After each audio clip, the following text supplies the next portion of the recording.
All right. Welcome, everybody. Ignite session 14 of 20. Today, we're going to talk about buyers. And for those of you that know me, and maybe for those of you that don't, I was a heavy buyer's agent. And so if you're watching this video, if you're on here with us today, I want this to be super interactive. I want you to get as nitty gritty with these buyers as you can. One of the things that I did in my career, I think it was 2018, I was on a team and I was allowed to take buyers and sellers, and I kept masterminding with agents and kept sitting down with agents. And if you guys know me, I hate focusing on problems. I love looking at solutions. And every single networking event I went to, every time I'd talk with an agent at an office, it was, man, the market's tight. I got these buyers and I can't put them under contract. Like, sellers want everything. They're really greedy right now. I can't do this. This market is too tough for buyers. Like, I can't take on everything. Well, I set it aside and I said, I'm gonna show everybody. I'm gonna figure out how to win with buyers in a hot sellers market. And so for the entire year of 2018, I did not take one listing. I referred every single listing I ever got to another agent, and I only worked with buyers. And so today's Ignite session, I'm gonna go through Ignite, but I'm gonna go through so much more than Ignite shows. I want to go through some powerful scripts that I learned. You know, I believe that we absolutely I'll address that here in a second, Alicia. I believe that I lost my thought. Oh, I believe that we're all taught, right? Get listings, because listings are the better way or the better clientele to receive or get leads from, right? And so if you put a sign in the yard in a listing, you have potential buyers who call that sign. If you have an open house at your listing, you have potential buyers that come into the house. If you have a listing, you have the excuse and availability to door knock or cold call around that open house. And so every single training practice that we are in tells you get listings, because listings ultimately get you more leads. And the name of the game in our industry is leads. And if you have no listings and you have no buyers, you've got to go grind until you get that first piece of business. So I'm going to teach you guys how to use buyers to your advantage to also get listings and leads. All right. So worked on this really hard this year, or that year. I closed 51 buy sides that year, no seller sides, in what at that time was the hottest sellers market that we'd ever seen. Fast forward, this past spring was the hottest sellers market that we've ever seen. But it still works. It still applies. And as our market kind of does its thing right now, it's correcting itself. We have a great opportunity to get in front of buyers. And so we're going to go through that. For those of you just joining us for the first, maybe second time, I want to show you guys where you get all of these Ignite materials, and I want to address Alicia's question. No, you guys don't pay for this at all. This is an absolute free training. Ignite is through our market center, and the market center is paying the coaching department to put this on for you guys every single week, like clockwork. So we're going to go through 1 through 20, and then we're going to start over at 1. And we're going to keep it going. So every single Wednesday from 9 to 11, it continues. Now, how to find our material. So what you're going to do is you're going to go to kwconnect.com. You should be able to log in from there.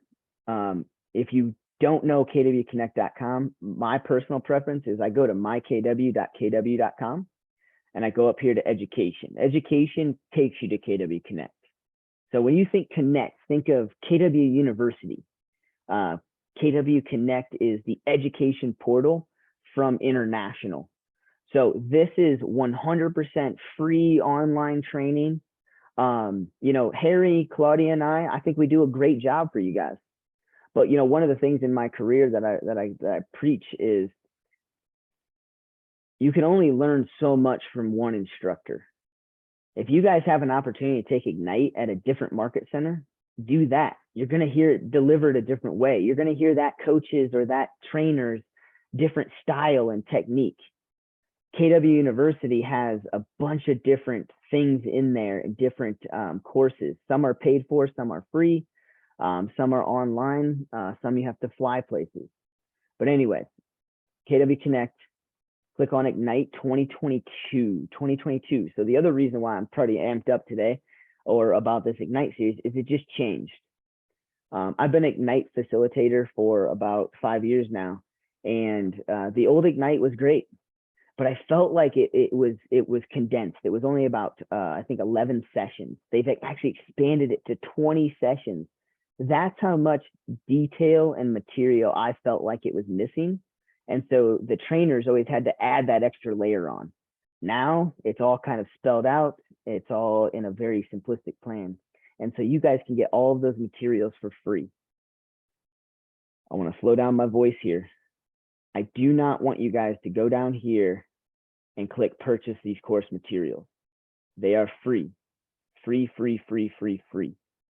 If you click on this and you buy them, they will ship you a nice binder full of this material. But it costs you some money and it's a ton of pages. You can actually get the student file right here. It's about 300 pages, and that file goes through all 20 sessions. The other thing that you can do if you're anything like me is I want to get the PowerPoint, and these are the instructor PowerPoints. So in here, you'll actually see all of the instructor notes. And so I recommend downloading the session that you want PowerPoint, going through the instructor notes with the slides, if you ever want to go back to these sessions. So today we're going over session 14, win with buyers. Any questions around Ignite? No payment, no nothing. Here's where all the materials are. All right. If you do later on, just reach out here and I'll get you all set up. All right. So win with buyers. Let me find my PowerPoint.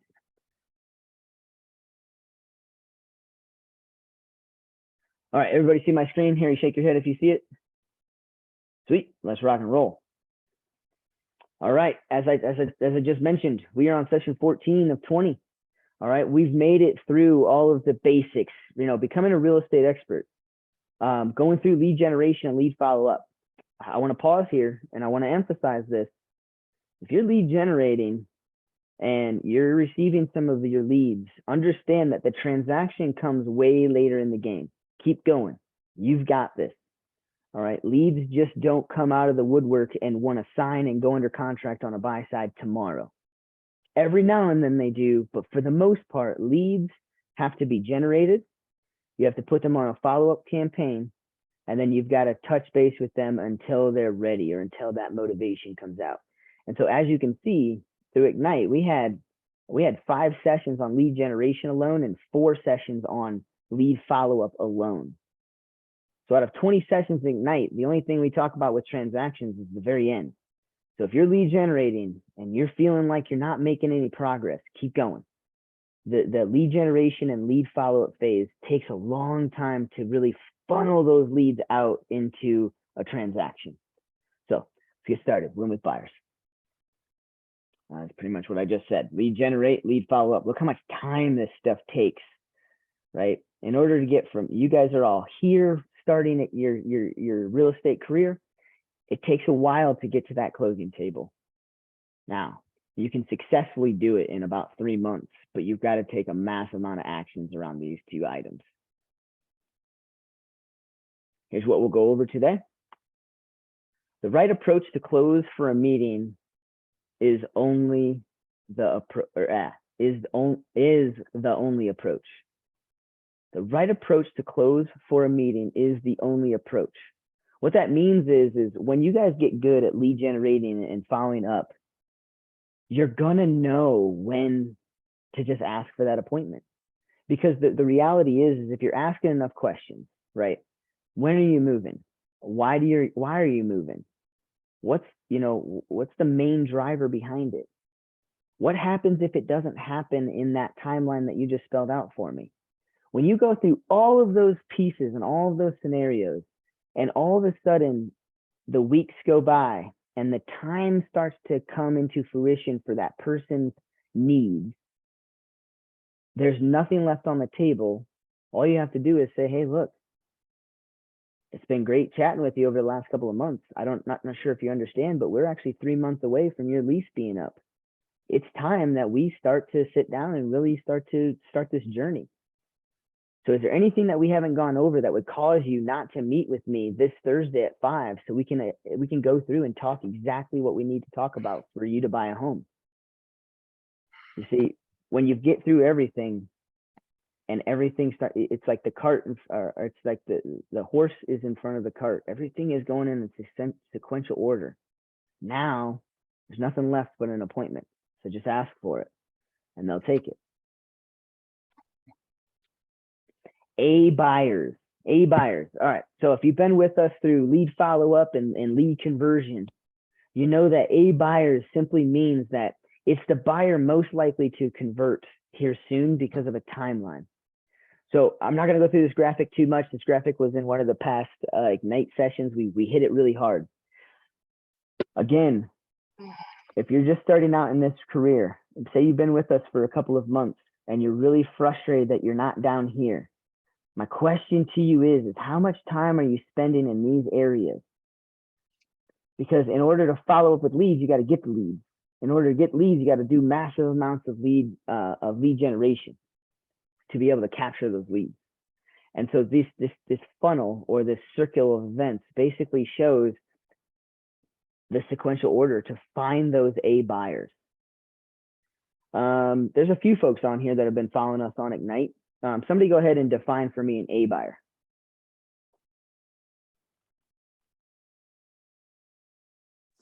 Ready, willing, and able. Thank you, Augustine. Exactly, right? Ready, willing, and able. Oops. I want you guys to never force something down a lead's throat that isn't ready, willing, and able. All right. And so if they're an A buyer, all right, let's go through the ready part. Ready, right? They're in town. They're actually here, right? They're ready to go look at houses. There's nothing that's in their way. They have a job, but they can go see things on the evenings and on weekends, or on Mondays because they have their day off. They're ready. Willing means, hey, I'll take off work if it means the right property. Hey, we don't have any plans. We don't have any vacations coming up. This is what we want to do, right? Our lease is up. We are so excited to do this. They're willing to get in that car to do it. They're not wavering like, well, our lease is coming up, but we're still thinking about maybe, signing on for the whole next year and things like that, right? Anybody that's wavering around that is not going to just want to go see houses. You've got to still get them to that place where they're an A buyer. At that point, they're a B buyer. Able meaning financially pre-approved, right? I've got the money set aside to go buy this house. My timeline is coming up.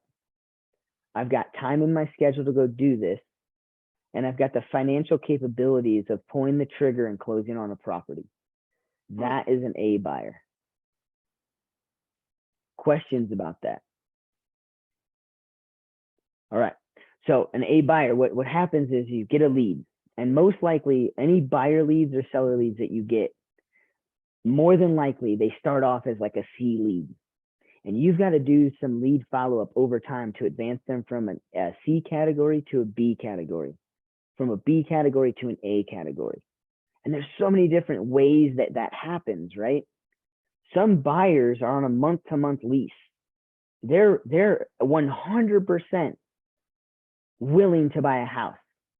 The problem is they're not able to because their credit score is low. And so we've got to work through that. And I've got to follow up with them. Hey, have you talked to the lender? Do you want a credit repair person? How's everything going? Did you pay off that bill? Right? You have to be the catalyst in your lead's life. All right. If you have kids, or if you have cousins, or just think of a kid, right, going through school. A teacher says, hey, here's your homework assignment. Now this is a big assignment. This is the semester's assignment, and it's due 1 month from today. Most kids don't go home and start working on their assignment right then and there. They say, I have a whole month. Half a month goes by, a couple weeks goes by. The kid goes, ah, crap, yeah, I've got that assignment due. I really should start looking at that. But hell, I've got a couple more months or a couple more weeks. And then a week goes by, and then they start to realize, oh my gosh, I've got 1 week before my project's due. I need to look at it. And they start looking at it, and they start going, oh crap, this is going to take me forever.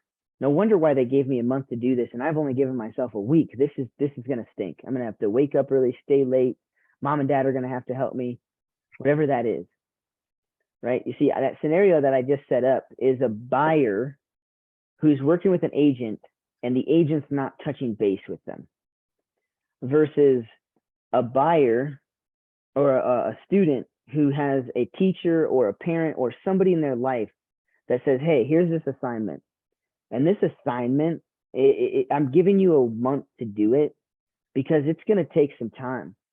And you see, the fact of the matter is that if you wait to start working on this assignment after about 3 weeks and you only give yourself a week, you're really going to have a poor project, because this is designed to take you a month to complete. And so, Mr. or Mrs. Student, this needs to be started this week.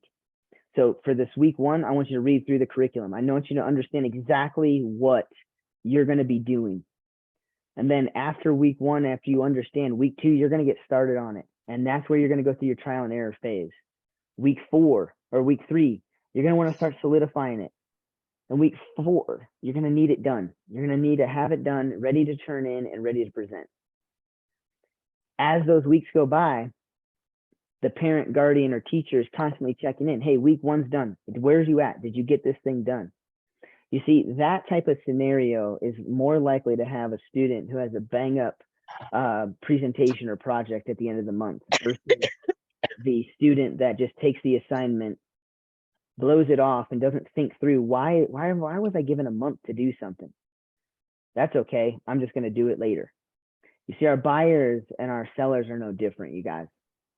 Once you capture a buyer lead and they tell you that they're 8 months away, you have to continue to follow up with them, because buyers are not likely to go talk to a lender without your emphasis and without your tenaciousness around why they need to talk to a lender well before they go see houses.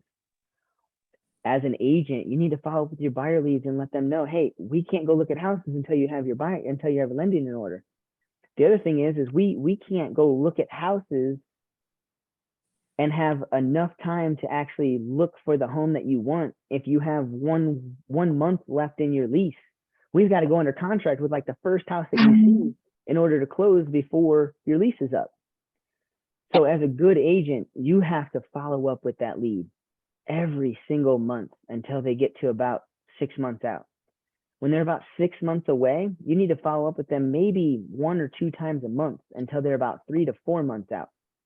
At about that 3 to 4 month mark, your buyer has to be talking to a lender, has to be willing to sit down with you and go through a buyer's consultation. Because if you can do that, then they're much more relaxed going out and looking at homes. They start to be able to understand what they're actually capable of buying. They make a rational decision. And so when they go under contract, that's the house for them. The buyer's remorse doesn't necessarily set in because they've went through this in a methodical order. They've seen multiple different homes and they finally found the right one. When they sign on the dotted line, they're confident. And then they get to closing table and then you get paid. And so working your leads from C's to B's to A's is so important. And the only way to work them from C to B to A is to continually follow up. And that's what this graphic shows. You need to manage that relationship. Keep working through those leads. Contact them all the time.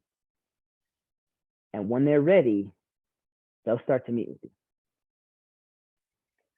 Little graphic. I kind of like this for the visual people out there, right? A lot of us are here and we want to be here without going through all of these steps.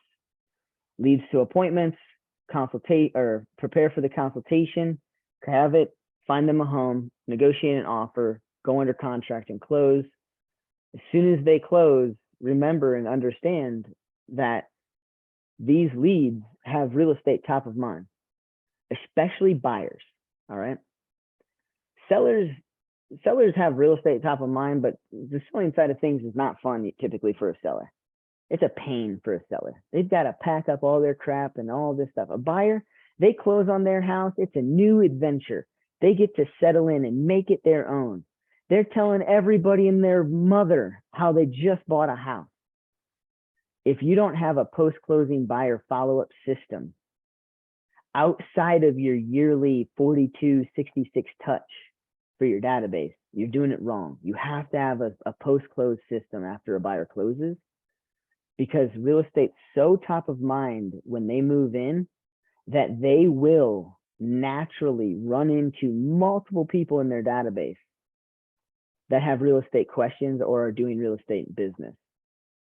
And because their mind is so open to it, you have to brand yourself to them to make them understand that they will hear about leads in their lives and that those leads should be transferred to you. That message has to come across. And so we'll get through that today.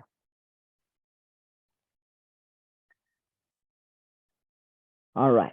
Keys to converting your A buyers. All right. The Ignite hits on this because, again, all right, I know you guys are struggling because I struggle. We all struggle converting leads, you guys. Let's just face it. It doesn't matter if you're new, if you're, been in the business for a few years, or if you've been in the business for 30 years. All right. You cannot force a buyer to buy a home. You cannot force them to do so. It is one of the largest transactions of their entire existence. And no matter how much convincing you do, no matter how much you supply them with the features and the benefits, you're not selling them a tablet at Best Buy. You're not selling them, a Ring doorbell system at their house. You're not selling them on new energy efficient windows. This is the largest person of their life. And so we got to get really good at converting buyers. But I want to precurse with, you're not going to convert every buyer. All right. You can't force these people into doing this. All right. So one of the best and key components to any lead, all right, I know we're talking about buyers today, is number one, respond right away to lead inquiries. I want to take that 20 times further.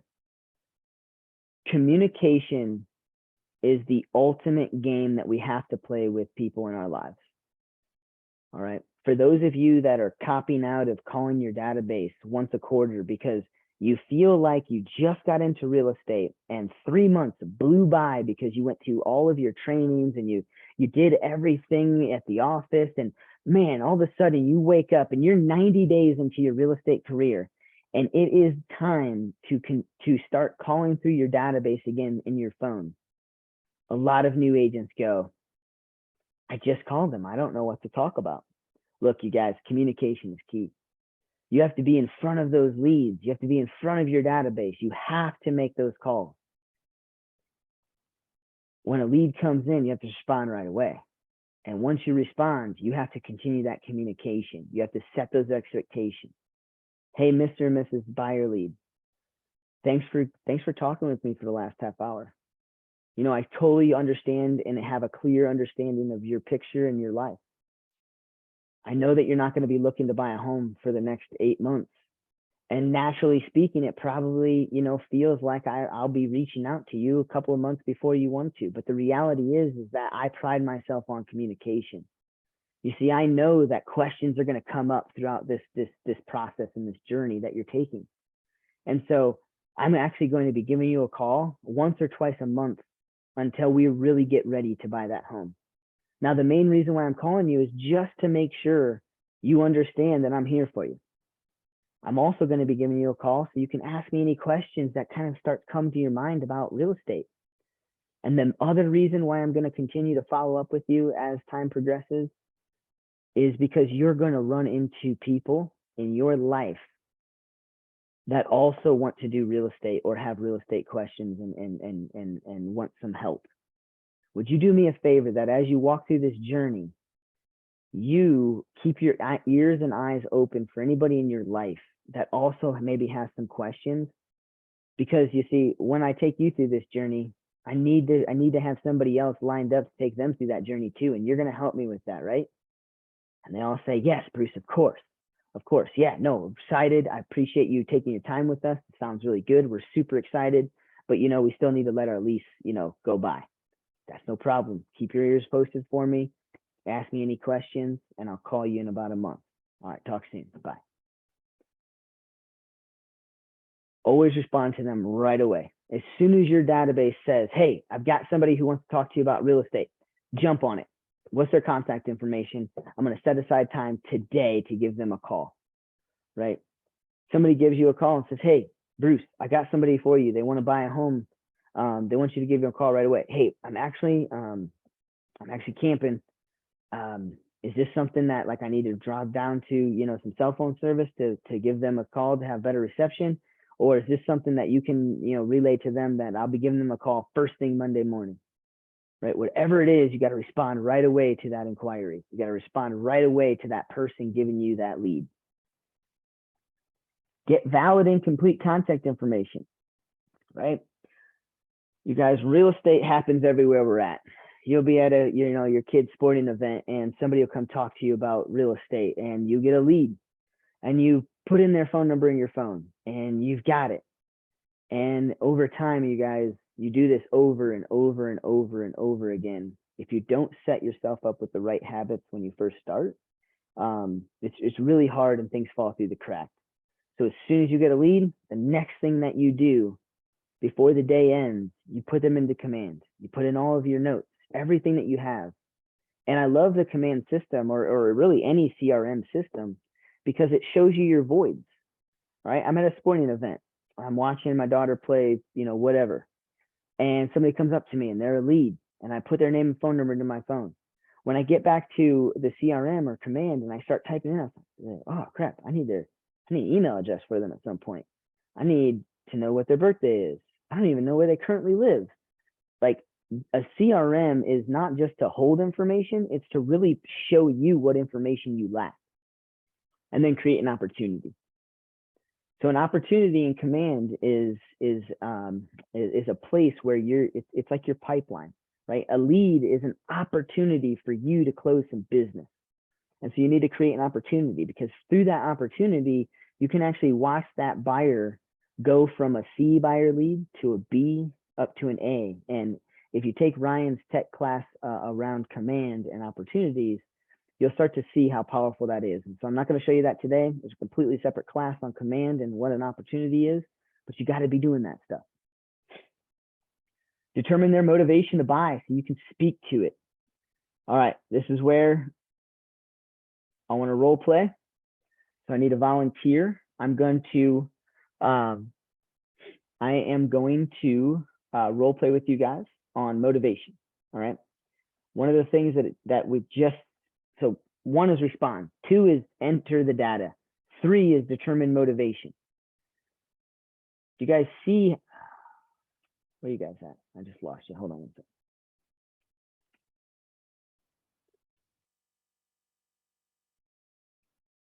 Do you guys see that number 3 talks nothing about a house? Talks nothing about a house. Okay. We can't see the screen. No, we're not on the screen anymore. Oh, okay. Sorry. I'm pausing to jump on a soapbox really quick. Oh, okay. All right. And I'm pausing to role play with somebody. I'm going to be the agent and one of you guys is going to volunteer to be the buyer lead. But before we do that, I got to jump on the soapbox. One of the number 1 reasons agents don't convert leads is because when they see buyer, they instantly go to, well, what's the buyer looking for? What's their budget? I want to set them up on a search and I want to help them. But in all of our training, in our schooling, our licensure, we all know what the process is. We have to capture that lead. And we also know, because I told you earlier, you can't force a buyer lead into buying a home. A buyer lead will buy a home when the timeline hits or when motivation becomes super extreme. So we have to do ourselves and the industry a favor. We cannot talk to a buyer lead about what house they're looking to buy until they get to that part of the process. If you have a buyer lead and you just start talking to them about what they're looking for, you're going to have a hard time converting that buyer lead. And that's an anomaly for some of you. Ignite says it. Every single training says it. You have to dive into motivation first. It's the very first thing that you have to do. Why do you think that is? I say it all the time. Why do we have to find out motivation before we move anywhere else? Because typically people lead with their emotions, not the logic. Exactly. Right? So let's break down what Darby just said. People like to lead with their emotions, or you could phrase it another way, emotions make people act. When you draw out motivation, you draw out emotion, which draws out action. Talking about what house they want does not draw out anything if they have a lease for the next 8 months. They already know what they want, but you're not convincing them of anything. You're not helping them do anything. You're just getting some information that you're going to ultimately get down the road anyways. Motivation, that has to be drawn out. And now motivation also has to be drawn out through a series of questions, And those series of questions are what I call 3 questions deep. Sometimes it's 4 or 5 questions. Sometimes it's 1 or 2 questions. For the most part, on average, in order to hit the nail on the head with any given point, you got to ask 3 questions deep. And so I'm going to role play with you guys on that right now. Who wants it? Jackie, Michaela. I'll do it. Let's roll. Let's roll, baby. All right. So Jackie, let's set this up, all right? I just got this lead.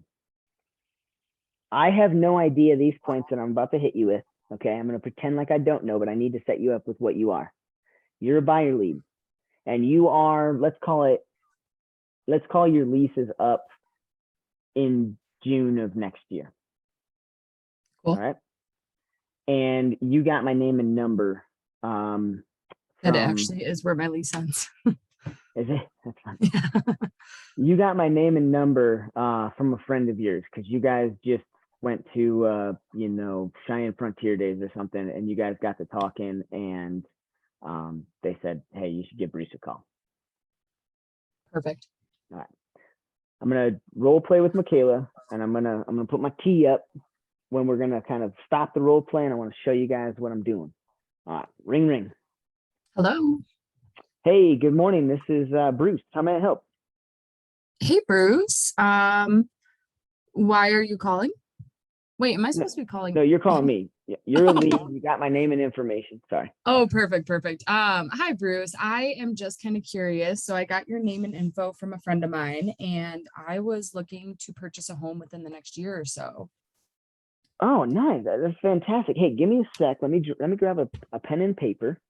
Right. Perfect. If you guys are new and you guys get this lead and you guys are just all excited, I don't care if you have a pen and paper right there. Tell them you want to grab a pen and paper. Breathe. Let it just pause for a second, all right? Because your emotions just got high. Oh, okay. Yeah, no, hey, that's fantastic. Hey, before we go any further, what friend of yours? I think that's amazing that people in my life trust me enough to have me help their friends. And so I like to give thanks where thanks is due. What friend of yours recommended you? Yeah, it was a friend of mine that went into one of your open houses. They spoke very highly of you, and I can't remember what name you dropped as your friend, but let's say it was Darby.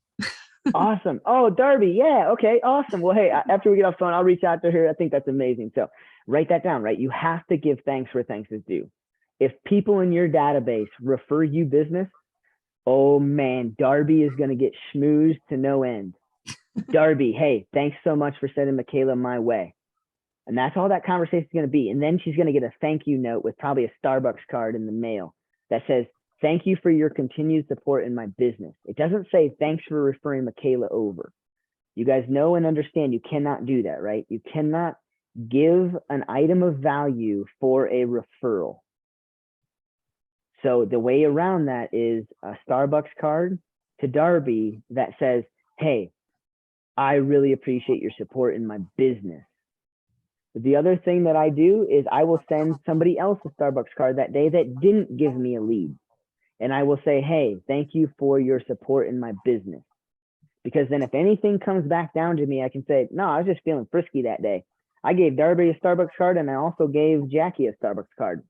Yeah, Darby gave me a lead, but Jackie didn't. I'm not violating RESPA. So you have to pour into your database. All of us in real estate think it's an absolute piss poor thing that we can't give something of value to somebody that just really gave us a $10,000 commission check, right? So there are ways, if you guys want to reach out to me and have a side conversation, we can absolutely do that. I'm going to pour into Darby now. She's going to go in my database as an A+ database member. She's going to get invited to my VIP event. Darby's going to be invited to my next barbecue. Darby's going to absolutely get the personal invite to a network or a client appreciation event instead of just an email, right? That's how much you got to tailor to your people. All right, let's jump back in. All right, Michaela, no, I appreciate the reach out. I'll reach out to Darby and say thanks. So you said that, I'm gonna hold up my fingers for the question.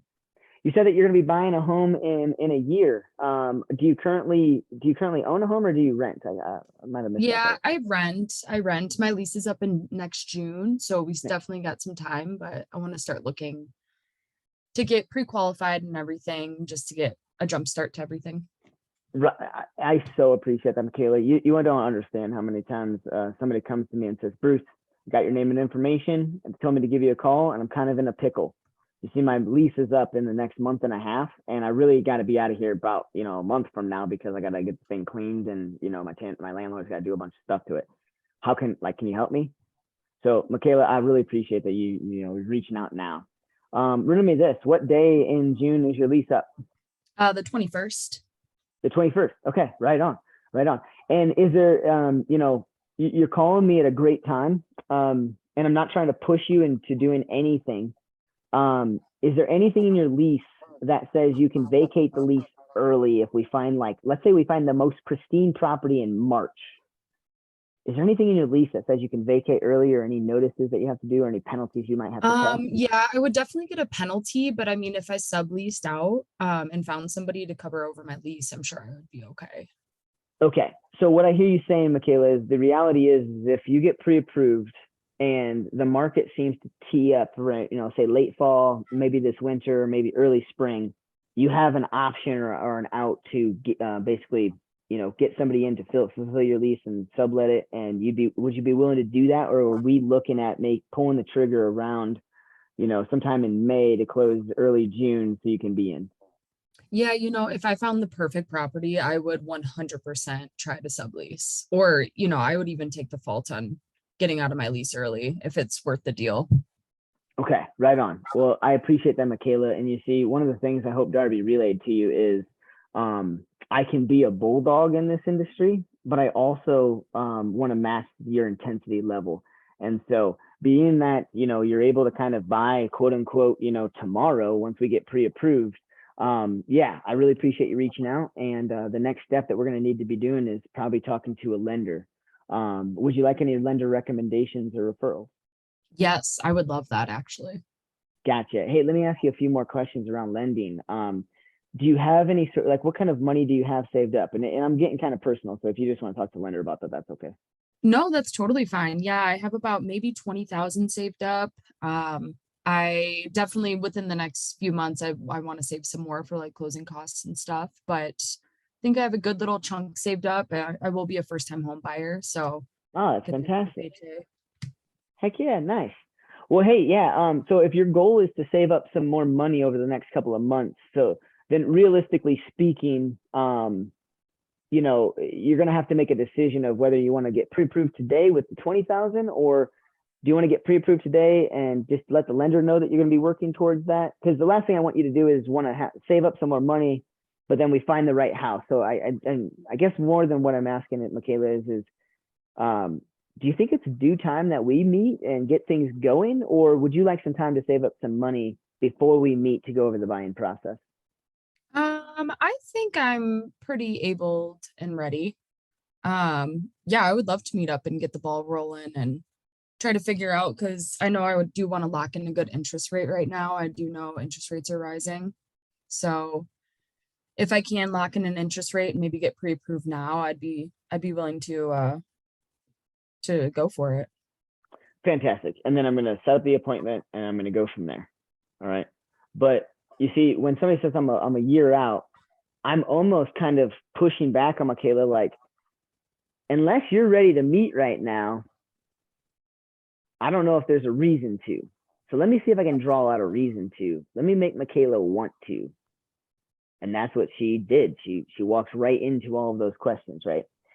And so one of the things that you guys just heard was we went like 4 or 5 questions deep on timeline, because timeline equals that motivation. The one question I did not ask her, and I'll tell you, I will ask her later on down the road, is, Michaela, what happens if we don't find the house by June 21st? Do you go month to month, or do you have to sign a full New Year's lease? Because that's going to be important too, because if she says, well, I just go month to month, the next question would be, okay, great. So you'd be like, just hypothetically speaking, you'd be 100% cool and comfortable if we couldn't close on a property by June 21st, you would just go month to month, right?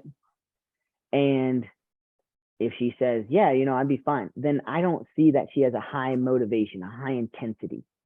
But if she says something like, oh no, I'm getting out, I can't stand this house, my landlord never does anything, rent's going up, there's no way that's a possibility, I got a stronger stance with Michaela.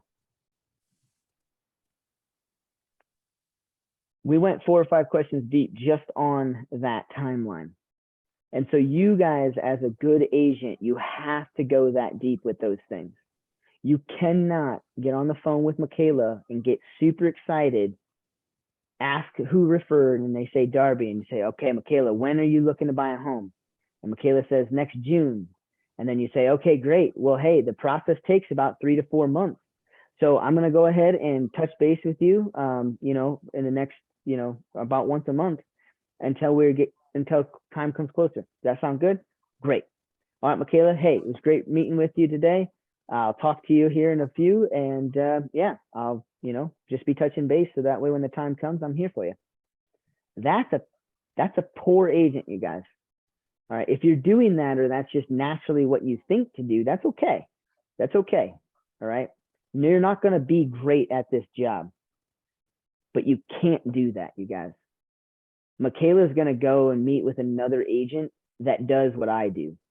And Michaela's going to be wowed by those questions. She's going to look at an agent that asks for all of those questions.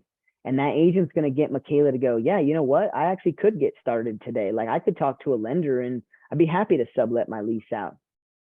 And then that's all going to happen. And then 1 month is going to go by, and you're going to call Michaela, and she's going to answer, and she's going to be vague with you. Or she's not even going to answer at all, because she's already working with another agent who found out that she actually is willing to go do it right now. So that's my soapbox, you guys. Michaela can't call in and say, hey, I was referred by Darby and I want to buy a house. And you go, well, that's fantastic. What kind of house are you looking for?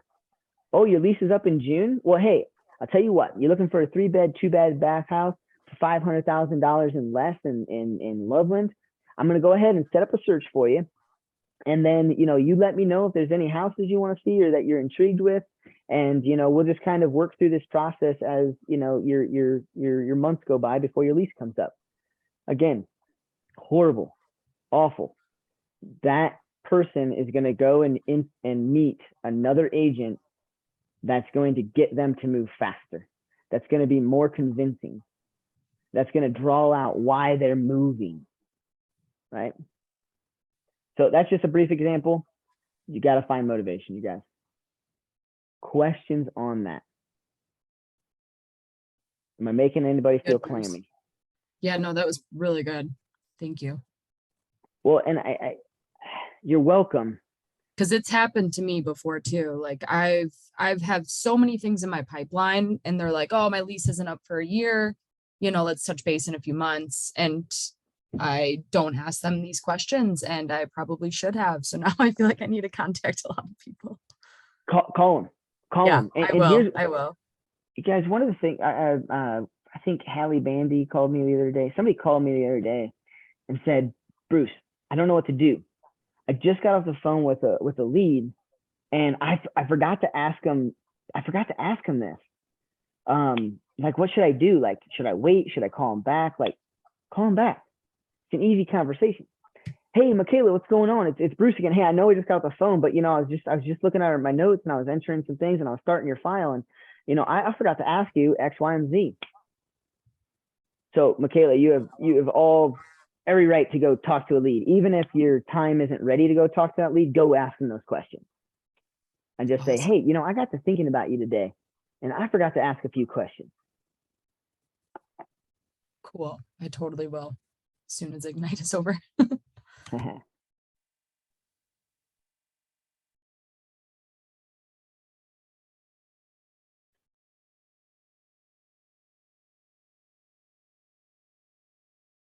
Determine their motivation to buy so you can speak to it, and set that appointment, time and date for as soon as possible. That's why we all feel like if we get a lead that's 8 months out, we don't want to seem too pushy asking for an appointment. You're not wrong. Like, I don't want to meet with Michaela if the conversation goes different.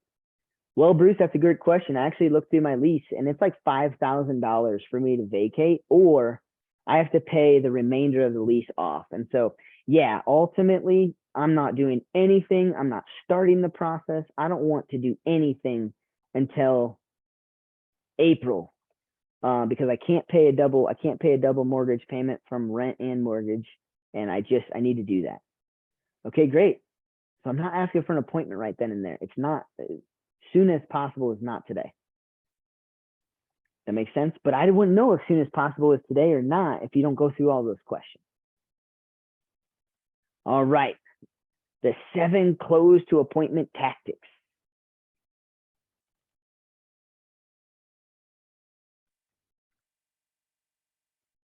Sorry, I'm seeing who's on here. Michaela, why would somebody want to meet with you? I would hope they have a real estate need. Of Or they course. just like me. Well, they have a real estate need, but Michaela, I love what you're saying. And to be honest with you, I just want to go look at some houses with you. You think you could set up some showings? I got some houses in mind. Yeah, first I'd love to get you under a Keller Williams buyer advisory before we do any of that. We're not signing any contracts. It's just like an agreement that you'd be working with me.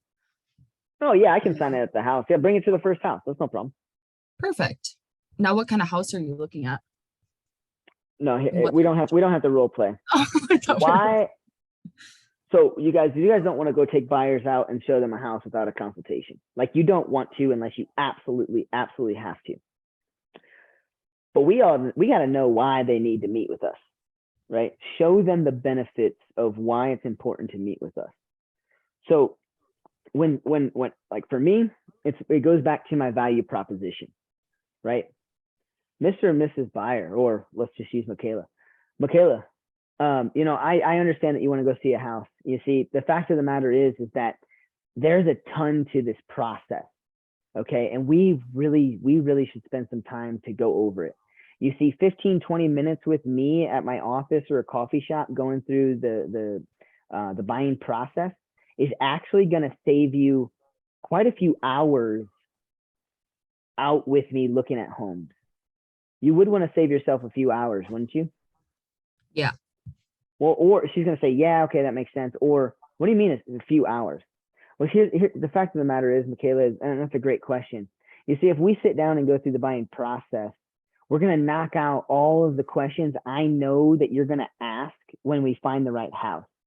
So for instance, if we go see these houses, and I'm not opposed to go and see these houses, we can actually go see these houses as soon as we get done talking about the buying process. But if we go see these houses without going through this process and you want to make an offer, let me ask you, what's step one?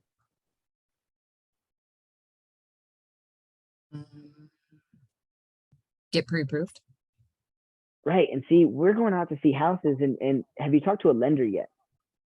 And then she's going to say yay or nay, right? Or they're going to say something like, well, the first step would be you write up the offer. Okay, great. And then once we write up the offer, and let's say the sellers accept it, what's the second thing that's going to happen? What's the next thing that you're going to do? And then some of them know earnest money, some of them don't. And if they know earnest money, say that's great, then what's next? This is where people don't understand. They don't know how to regurgitate that they're going to write an offer, go under contract, submit earnest money, and schedule their inspection.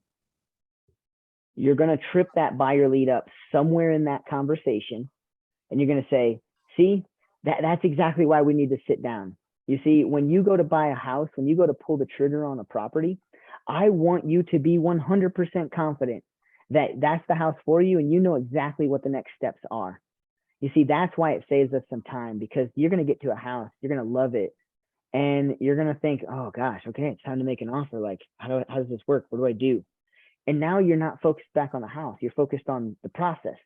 So let's create power through clarity, and let's go over that process. So when can you meet? And then we can see those houses. The take back close. The take back close. I love this one, you guys. The take back close is one that you're going to have to develop over time. Very rarely can a new agent really effectively do a take back close, because take back closes come from extreme confidence. All right. So a take back close is one where you say things like at the buyer's appointment, hey, thanks for meeting with me today. And I appreciate you going through this buying process today. You know, one of the things that we're going to have to make sure we decide on today is, one, whether or not you're willing to work with me, and two, whether or not I'm willing to work with you.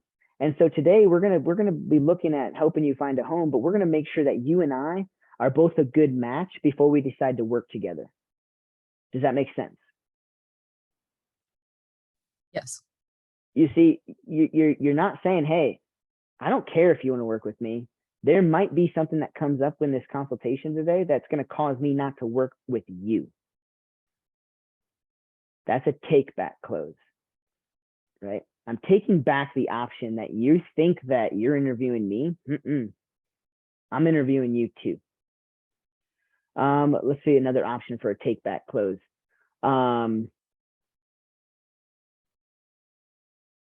Take back close maybe on a property. Okay, so Michaela finds the house that she loves. She wants it. All right. Michaela, no, hey, I think that's great. That's great.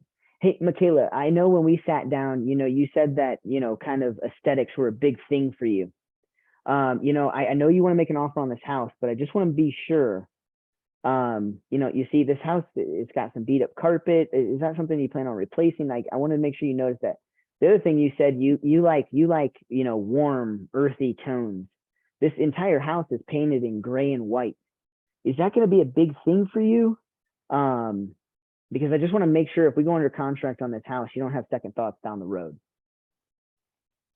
I can always change the paint color. Yeah, I want to sell Michaela this house. I also don't want to go under contract and have her have buyer's remorse just to vacate. So that's a take back close. She wants to move forward. I want to draw it back real quick just to make sure and solidify that that's actually what she's looking to do, right?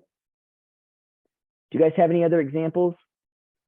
The main take back close that you guys really need to understand is when you have confidence in what you do and you don't need every sort of lead in your life, you're going to be able to have that conversation around, hey, look, let's decide if we're a good fit to work with each other. I don't take on everybody. Mr. and Mrs. Buyer, you see, help me understand this. You gave me a call, you want to buy a house, but you're not willing to talk to a lender. And you also told me that you don't have, you know, the cash capable of buying it, but you want to see a house. You see, Mr. and Mrs. Buyer, I'm happy to show you some houses, but I'm having a hard time understanding exactly what I'm missing here. We have to get the pre-approval done in order for you to pull the trigger, which means we need to get that done before we see a house. I'm not 100% sure if this relationship is really working out right now. You see, I know exactly how this game works, and I'm not sure exactly why we're so resistant around X, Y, and Z. As a new agent, you're never going to be able to say that to somebody. I mean, that takes a lot of tenacity, and you have to be accepting that lead might vacate because you got so intense with them. Negative positive close. Negative, positive, close. What do you think that looks like?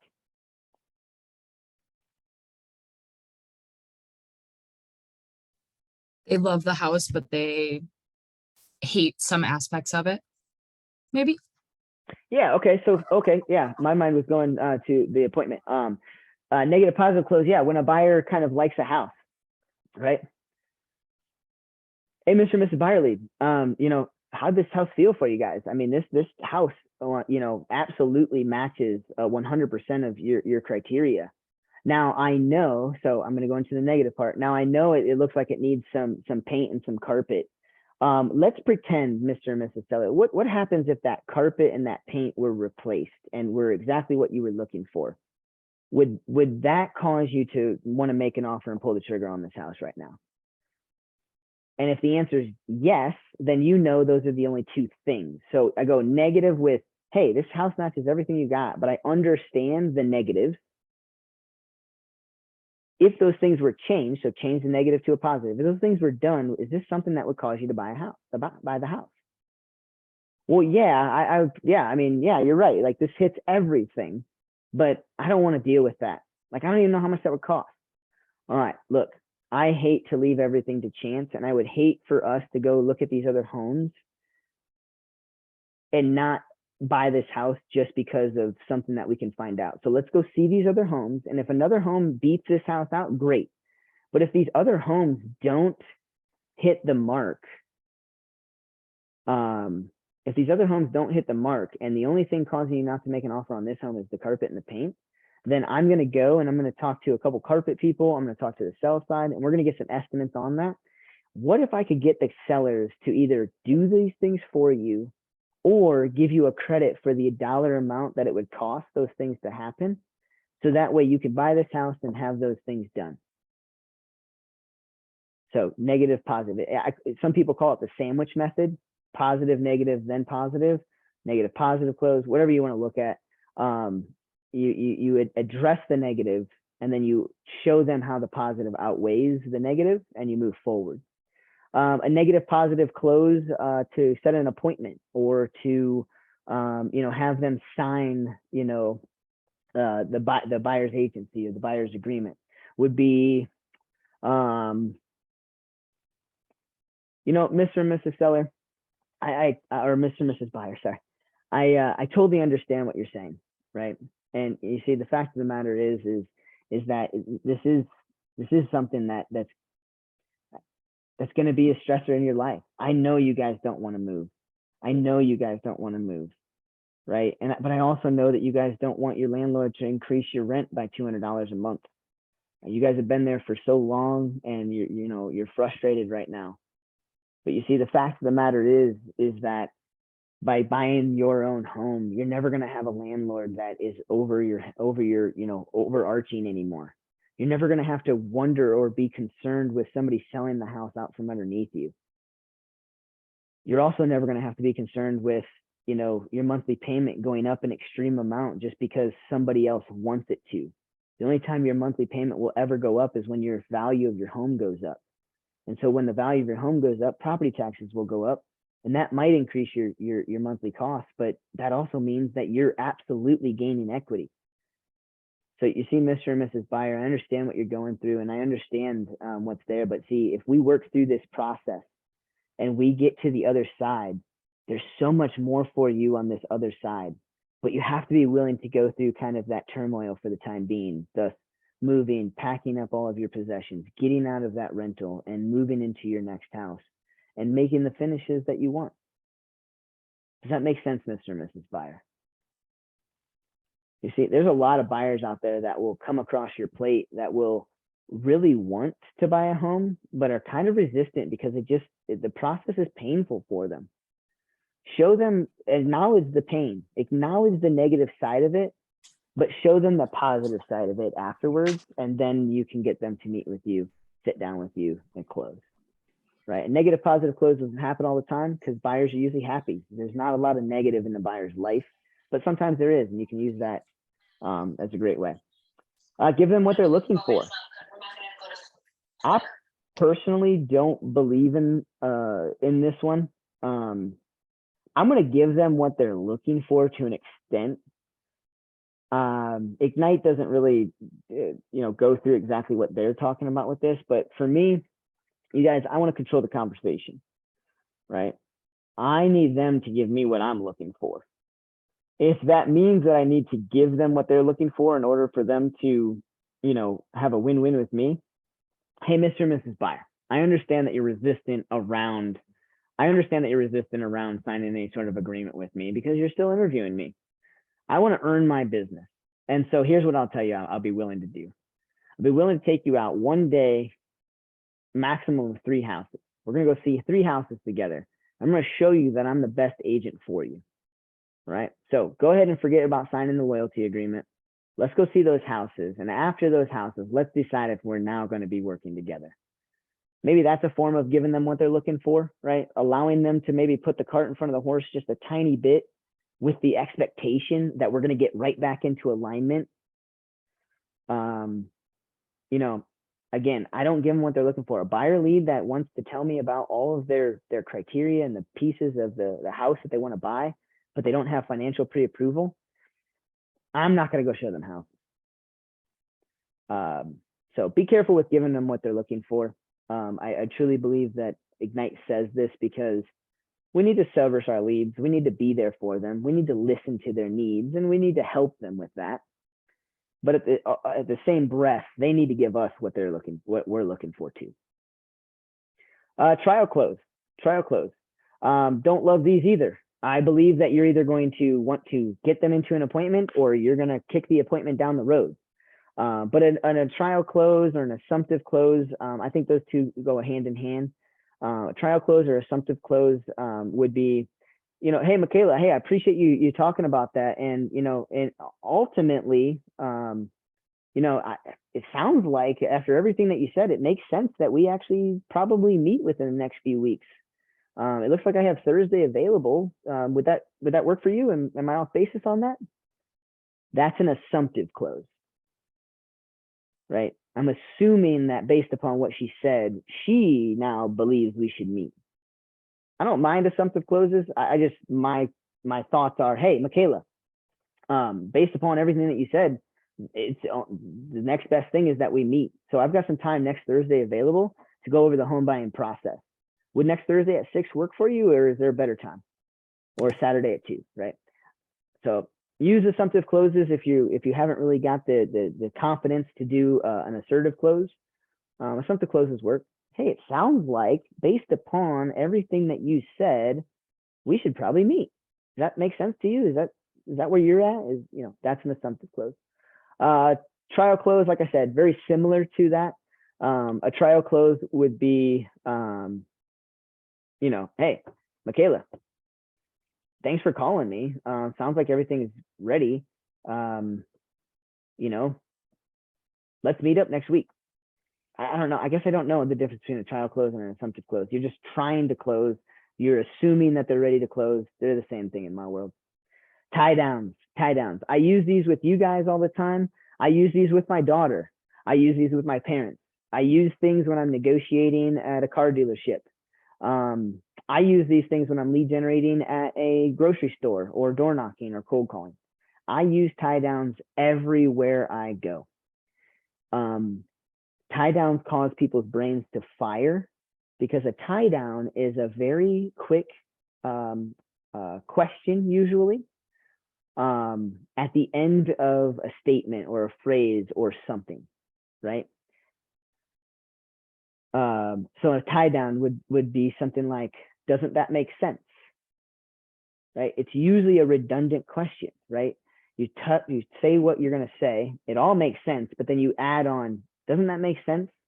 Causes them to listen because then now there's a question in the air that they need to respond to. A tie down causes the mind to stay engaged and in tune. Does everybody understand what I mean by a tie down? That right there was a tie down. Does everybody understand what a tie down is? That I'm tying you down. I just asked you a question. For everybody that was paying attention, your ears perked up and you answered subconsciously, or like Leslie, she took herself off mute and she answered. that tells me that that part of a tie down just ingrained into Leslie's head. Using tie downs on buyers and sellers also works. So I don't think there is an example of a bunch of tie downs. No. If you're taking bold, bold will give you a bunch of tie downs.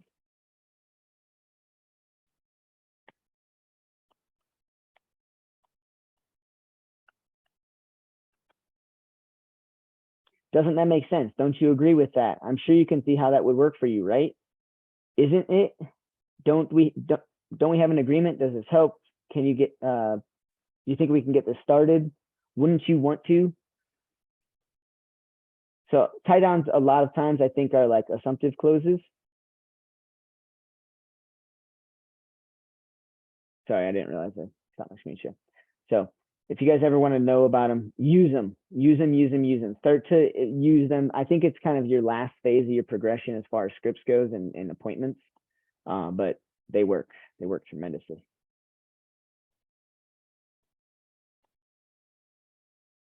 All right, buyer objections to the appointment. Buyer objections to the appointment. Honestly, you guys, if you guys ask enough questions, just like we went through with Michaela, when you go to ask for the appointment and you've hit every single point there is, and you know it's time to meet for an appointment, you rarely will get an objection to that appointment. But let's pretend that we got through everything. It makes total sense that Michaela should be meeting with me for an appointment, but she still says no. The number one question that you have to ask is, hey, you know what? I appreciate that. And it sounds like, you know, your life is busy. But it also sounds like the time is now to get this thing started. May I ask, it feels like there's something we might not have gone over that's causing you not to want to meet with me. So is there anything that if there any stone that was left unturned? Isolate it, right? So this is where we call isolate that objection by questions, right? Because if she says, hey, well, actually, you know, I need to talk to my boyfriend about it. I didn't ask enough questions. I didn't ask her if there's anybody else in this situation that's going to be making this decision or helping out with this process or being involved. So I got to ask more questions. But if she says, no, I mean, no, I don't think there's anything that we haven't gone over, then I'm going to start to sympathize and empathize with her. Oh my gosh, okay, well, I'm really sorry, and I must have missed something here. You know, I really want to help you, and it sounds like, you know, things are happening. Is there something that you just got comfortable telling me? You don't have to tell me what it is, but like, is there something that you're not comfortable with? Is it me? Is it, you know, something else that you're going on in life? You know, what could it be? Well, actually, I'm having some issues with my health, and I need to get that figured out, and then I'm happy to meet. Okay, great. Hey, you know what? At our company, we pride ourselves on God, family, and then business.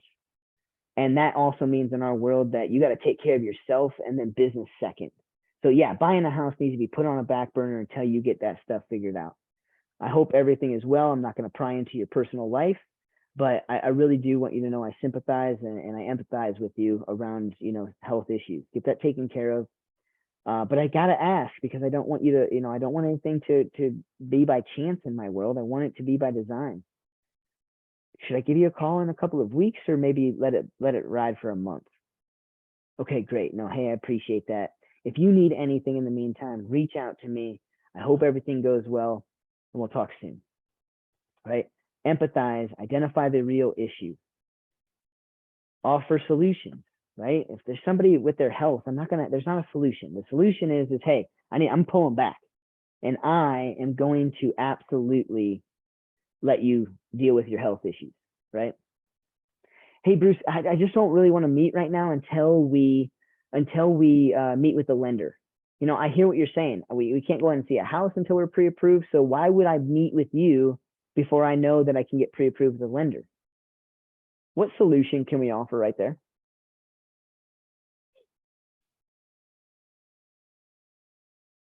All right. I love your guys' interaction today. Offer some lenders that they can get pre-approved with. Okay, I don't mind that, but let's say we already did that. Good question. Cool. I've actually asked them if I could have the lender contact them. Perfect. There you go. Hey, would it be beneficial for me to have the lender reach out to you? Because I know life is busy. Or even better yet, would you like it if we could save you some time?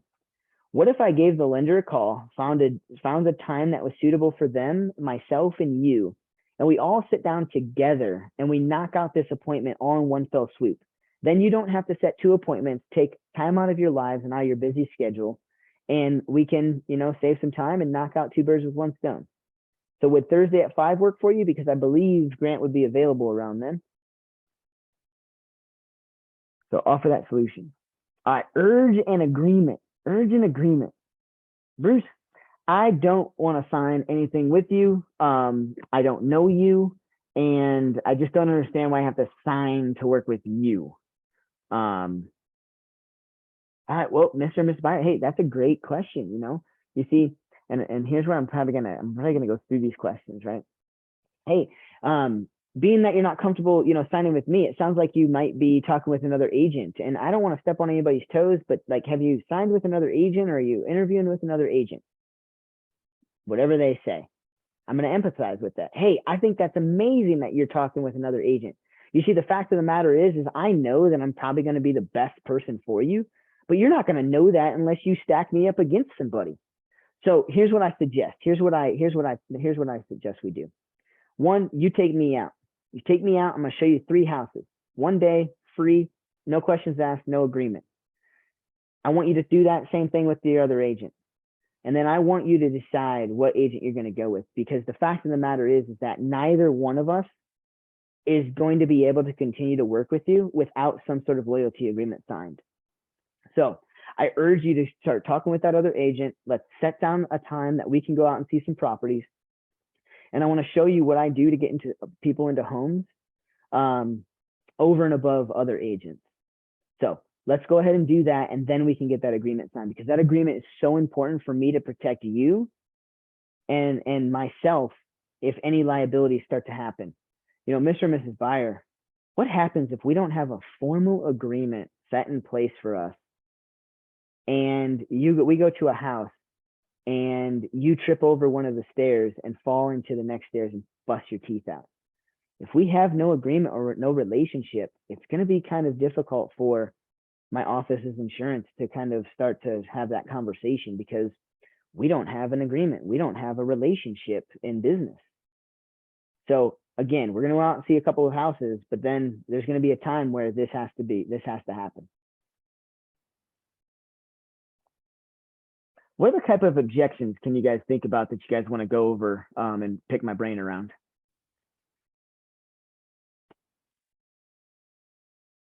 If you think of them, let me know. I love buyer objections. There's really no such thing as a buyer objection. They either have the timeline to do something or they don't. Well, I have a situation right now where my buyer client, well, not client, but customer, she is moving, and she said she had a concern over whether or not she's moving from Arizona, has a concern whether or not she has a definite job here. And then also she has an issue with the length of the contract. So I discussed with her about, I have no problem making it a shorter agreement. And I kind of have been ghosted in the last couple of days. So. Okay, so unpack this for me. I don't know if it's my earbuds or what. So she's possibly getting a new job coming out here in November, right? Coming out here within the next 3 months. Coming out here within the next 3 months, and you've only been ghosted for a few days? Yes, and I know she's busy, so that's not a big deal. But I just I feel like I fumbled around. I didn't fumble around, but I don't know what more to say to her about her concerns with the contract being lengthy in her opinion. Yeah, no, you say, you know what, Mr. and Miss Byerlade, I'm with you. You know, to be honest with you, I would love to be able to do things on a handshake deal. But you see, the fact of the matter is these documents are long. And I think if you bought a home in any given state, you'd find that a lot of states have about the same amount of pages in order to buy a home. No, the length of the contract, like not the length of the wording or the pages, but like that we write it for 6 months and I tried to explain the process and that it will take, you know, a few months to find a home, to get through closing, could take up to 45 days. And I explained the whole length of time it would take to get through the whole transaction in the process. And No, I got so you. I don't know if, I don't know how else to explain that to her. Yeah, I'm gonna pause you right there. No, that's easy.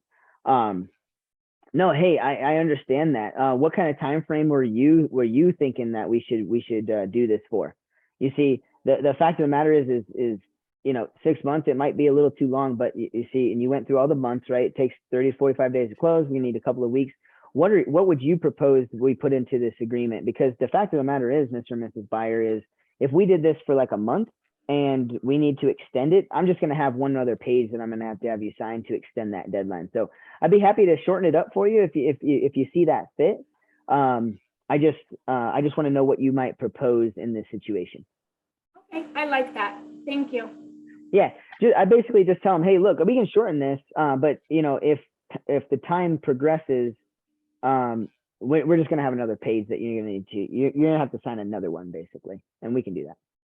Okay, perfect. Yep. The other thing that I'll do in that situation, if the length of time is you know, too long or whatever that case looks like, I will say, hey, you know, I know it's for 6 months, and honestly, that's just done to make sure that you don't have to sign a bunch of these contracts. You see, every time they expire, I'd have to have you sign a new one. But if you're concerned about the length of time that I have you underneath this contract, and it's because you're not 100% sure if you're like wanting to work with me the whole time, I encourage you to look at section 10.1 and section 10.2. It legitimately says in there, if I'm not doing my job and you don't feel like I'm doing my job, you can actually, you know, terminate this contract with me. I did have that discussion with her. Okay, so if you've had that, then shorten the time frame and tell her that if it needs extended, you can extend it pretty easily. Okay, perfect. Good question. All right, preparing for the consultation. Confirm the appointment date. I mean, that's, you guys, that's business 101, sales 101. Never, ever, ever, ever set an appointment and don't confirm it the day before or the day of. All right. Confirm the date and time and location, right? The last thing you want to do is think that you said coffee shop and they thought we talked about the office. Ensure all decision makers attend. Guys, this is so important. So important. The last thing you ever want to do is sit down with a buyer for an hour and a half, 2 hours, going through an exquisite buyer's consultation to then find out that mom and dad are co-signing on a loan and will actually be a part of the deed. And now they're going to have all these questions. Complete your buyer guide, right? Be ready for your buyer's consultation. You guys absolutely need to have something physical to take with you to show the process. You also 100% need to take with you a buyer's intake form. All right, so let me show you where some of that stuff's at. Oops, I didn't mean to stop share. Sorry.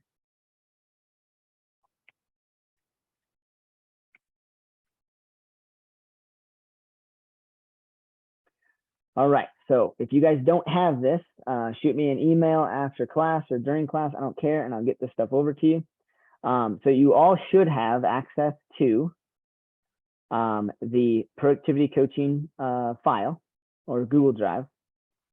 All right, you guys all got it when you onboarded with us. It's in many different links, but I'm happy to send it back over to you.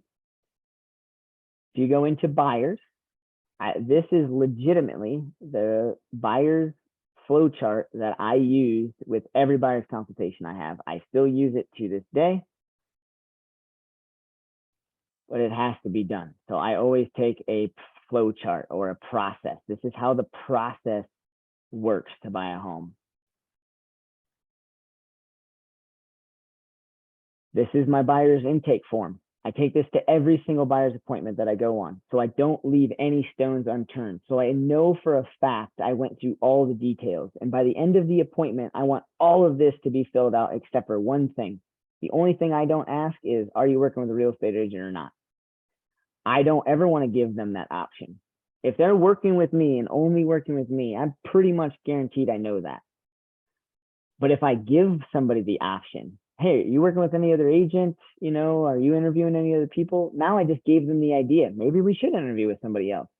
Maybe this Bruce guy isn't all cracked up to be. So I don't do that one. Fill out all of this to the nine. The other thing that this intake form helps you do, not only does it help you hit all points of the process, it also helps you really go 3 questions deep. So earlier we talked about 3 questions deep, and I'm kind of jumping into the consultation. I apologize. When you're at the consultation and you're going through these types of forms, or the buyer's intake, there's plenty of buyer's intake forms out there, you guys. They're all pretty much the same. And I get down to bedrooms and baths. This is how that conversation is going to go. Hey, Michaela, great. Hey, how many bedrooms are we looking for? About 5. About 5. Cool. And then an agent's going to put down 5. Okay, how many baths? And then they're going to say baths. And then, okay, how many garage spaces? Okay, 3. Got it. That's a poor agent. Again, you guys have to go deep. You really got to think through this stuff. Hey, Michaela, that's great. 5 bedrooms. Gosh, that's a lot of rooms. Would you be opposed if the perfect property came up and had 4 bedrooms plus an office? Would you be upset if I didn't send that house to you? Yes. Okay, great. So now I know, you guys, that my search needs to be set up for 4 bedrooms. And I need to tell her, hey, you know what? The system, when I say 5 bedrooms, is not going to send you any 4 bedrooms plus an office. It's only going to send you 5 bedrooms. So with your permission, I'd like to set your search up for 4 bedrooms and above. And if there is a perfect property that pulls up with an office, it'll get fed to you. The caveat to that, though, is you might see some 4 bedrooms homes with no options for another office or something like that. Just go ahead and delete that house. We don't have to go see it. We're on to the next. But I don't want you to miss the 4 bedroom house plus the office. Does that make sense? She's going to say yes. I'm going to move on.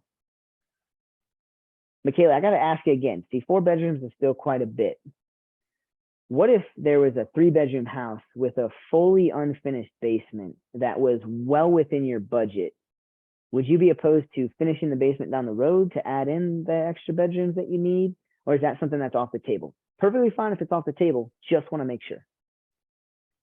She's going to say whatever she's going to say. And then if she says, well, you know, I never thought about that. That's a good question. Or, you know, honestly, yeah, I mean, we wouldn't be opposed to that. Our budget's, you know, at $600,000. If we found a great home for $500,000 with an unfinished basement, yeah, I could see myself finishing the basement relatively soon.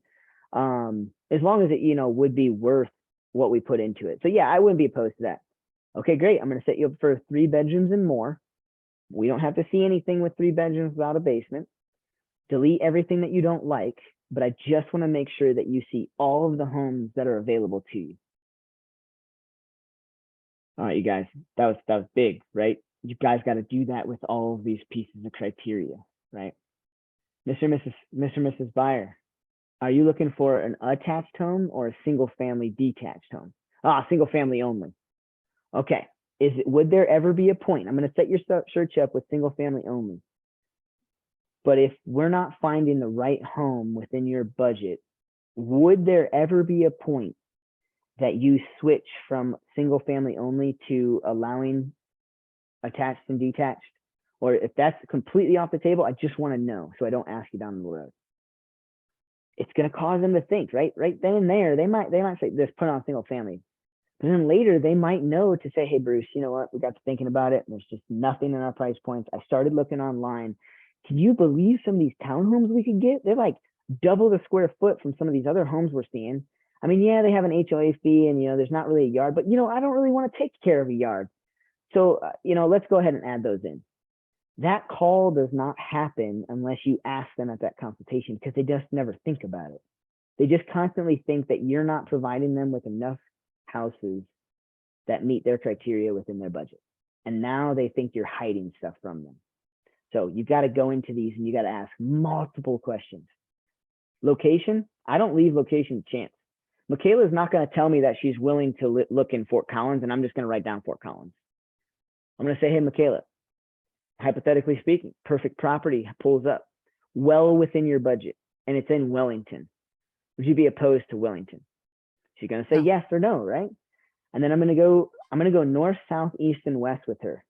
And if she says or deviates from Fort Collins at one way, shape, or form, I'm going to say, okay, you know what? Rather than go by cities, let's go by roads.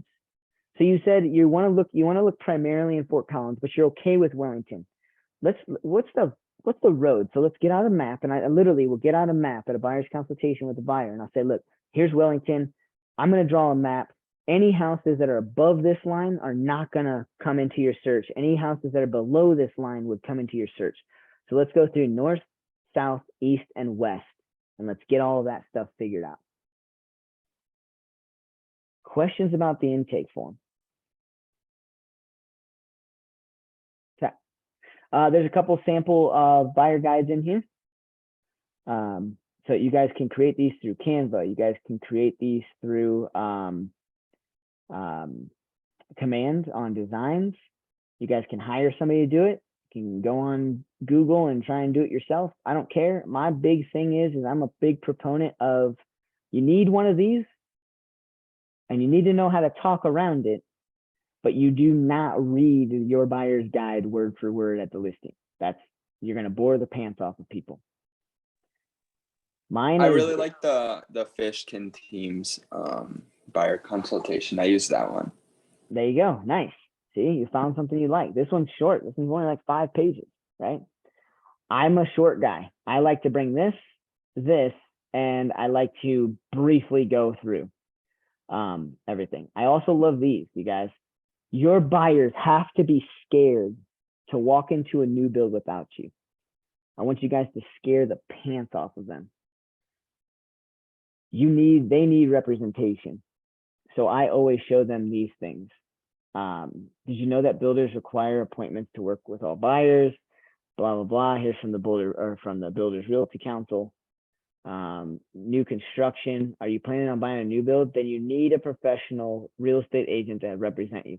This is from the Builder Realty Council of Northern Denver. This isn't from agents. This isn't from Keller Williams trying to, pump it out to our buyers. This is from the Realty Council, Builders Realty Council. Builders tell the public they need to have representation. At the sales sites, they're not going to tell that buyer that they need to call you. They're going to try and push you out no matter what, because it makes them more money. So I always bring this to a buyer's consultation too.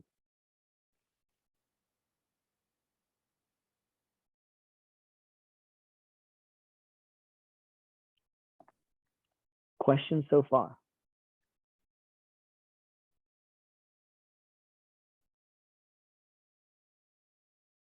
All right. Needs analysis. That's on the buyer's lead sheet. So that would be criteria and all of that stuff. Also on the buyer's lead sheet talks about lending and pre-approval. You guys, this is a great slide to basically look at and use and start to develop a checklist. So for every Ignite, not for every Ignite session that we have, but for a lot of the Ignite sessions, you guys should you guys don't have to be taking notes, but you guys should all be taking mental notes around what my action items are from these Ignite classes. I will tell you, this page right here will help you develop a checklist of things to help you win with a buyer.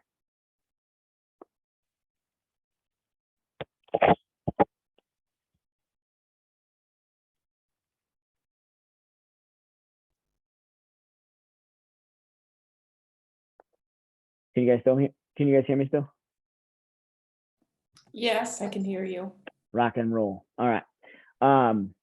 Neighborhood information, right? If they tell you that they want to be looking at properties in a certain area at a certain price point, you better start to do some searches on your own. Don't just set themselves up on a search in the MLS and then just let it drip to them. Have that feed come to you for a little bit, or do some searches for past sold properties in that area to see what kind of homes are selling in their budget, in their price point. So that way you really have a clear understanding of what's going on. You see, if I go into a buyer's consultation and those people tell me that they have a budget of $450 in Longmont, I'm going to go into Longmont and I'm going to search for the last 3 months. I want to see all of the houses that have sold around 450. So I might do like 4 to 500,000 or 425 to 475. And I'm going to look at them, and I'm going to look at how long were they on the market. I'm going to look at and see what were they listed at, and how, and did they go over list price? Did they sell, really close to list price, maybe $1,000 over, $1,000 under? Or did they sell way low? Because if I go into Longmont, and I'm just giving you an example that I personally know right now, if I go into Longmont and I look up sold properties in the last 3 months, 425 to 475, there's like a 99% chance that every single one of those homes sold at list price or above. That's valuable information to bring to a buyer's consultation. On the flip side, you get a $900,000 buyer lead that says, Bruce, I'm coming to you. I left my other agent because I'm so sick of this market. And I couldn't believe that even in the $900,000 range, there's multiple offers. I'm going to look up some market stats, and I'm going to see maybe 3 months ago that was happening. 2 months ago, stuff started tapering off. And then within the last month, everything that was in the $900,000 range sold at list price or below. But now I get to have that talking point with that buyer. Home search. Oh, crap. Home search. There's videos. You guys can go on Iris. There's plenty of videos out there to teach you guys how to set up home searches in Iris. I have one on our YouTube page. I truly believe Iris is amazing. Their customer service is spot on. They have webinars and training videos all the time. They know how to set up that search. And so for the sake of Ignite, for the sake of your time, your best efforts are to reach out to Iris or get on their training page and go through and find out exactly how to set up a buyer search. I keep doing it. Make an offer, negotiate to buy, vendor coordination, prepare for closing, and post-closing. All right. These are the areas that we help with. This is our job. And there's a lot more to it, as you're going to see on this page here. Here's some examples around what you guys can have in your buyer's packets. I don't think we need to sit here and talk about that too much. Read through there. What are you guys going to use and be involved with? Also understanding that you're going to bore the pants off of people if you try and go through 1,000 different points that mean nothing to them. So my buyer's guide is specifically developed in accordance to the disc profile. Let me, what time is it? I'm going to make sure we're wrapping up well. 20 minutes. And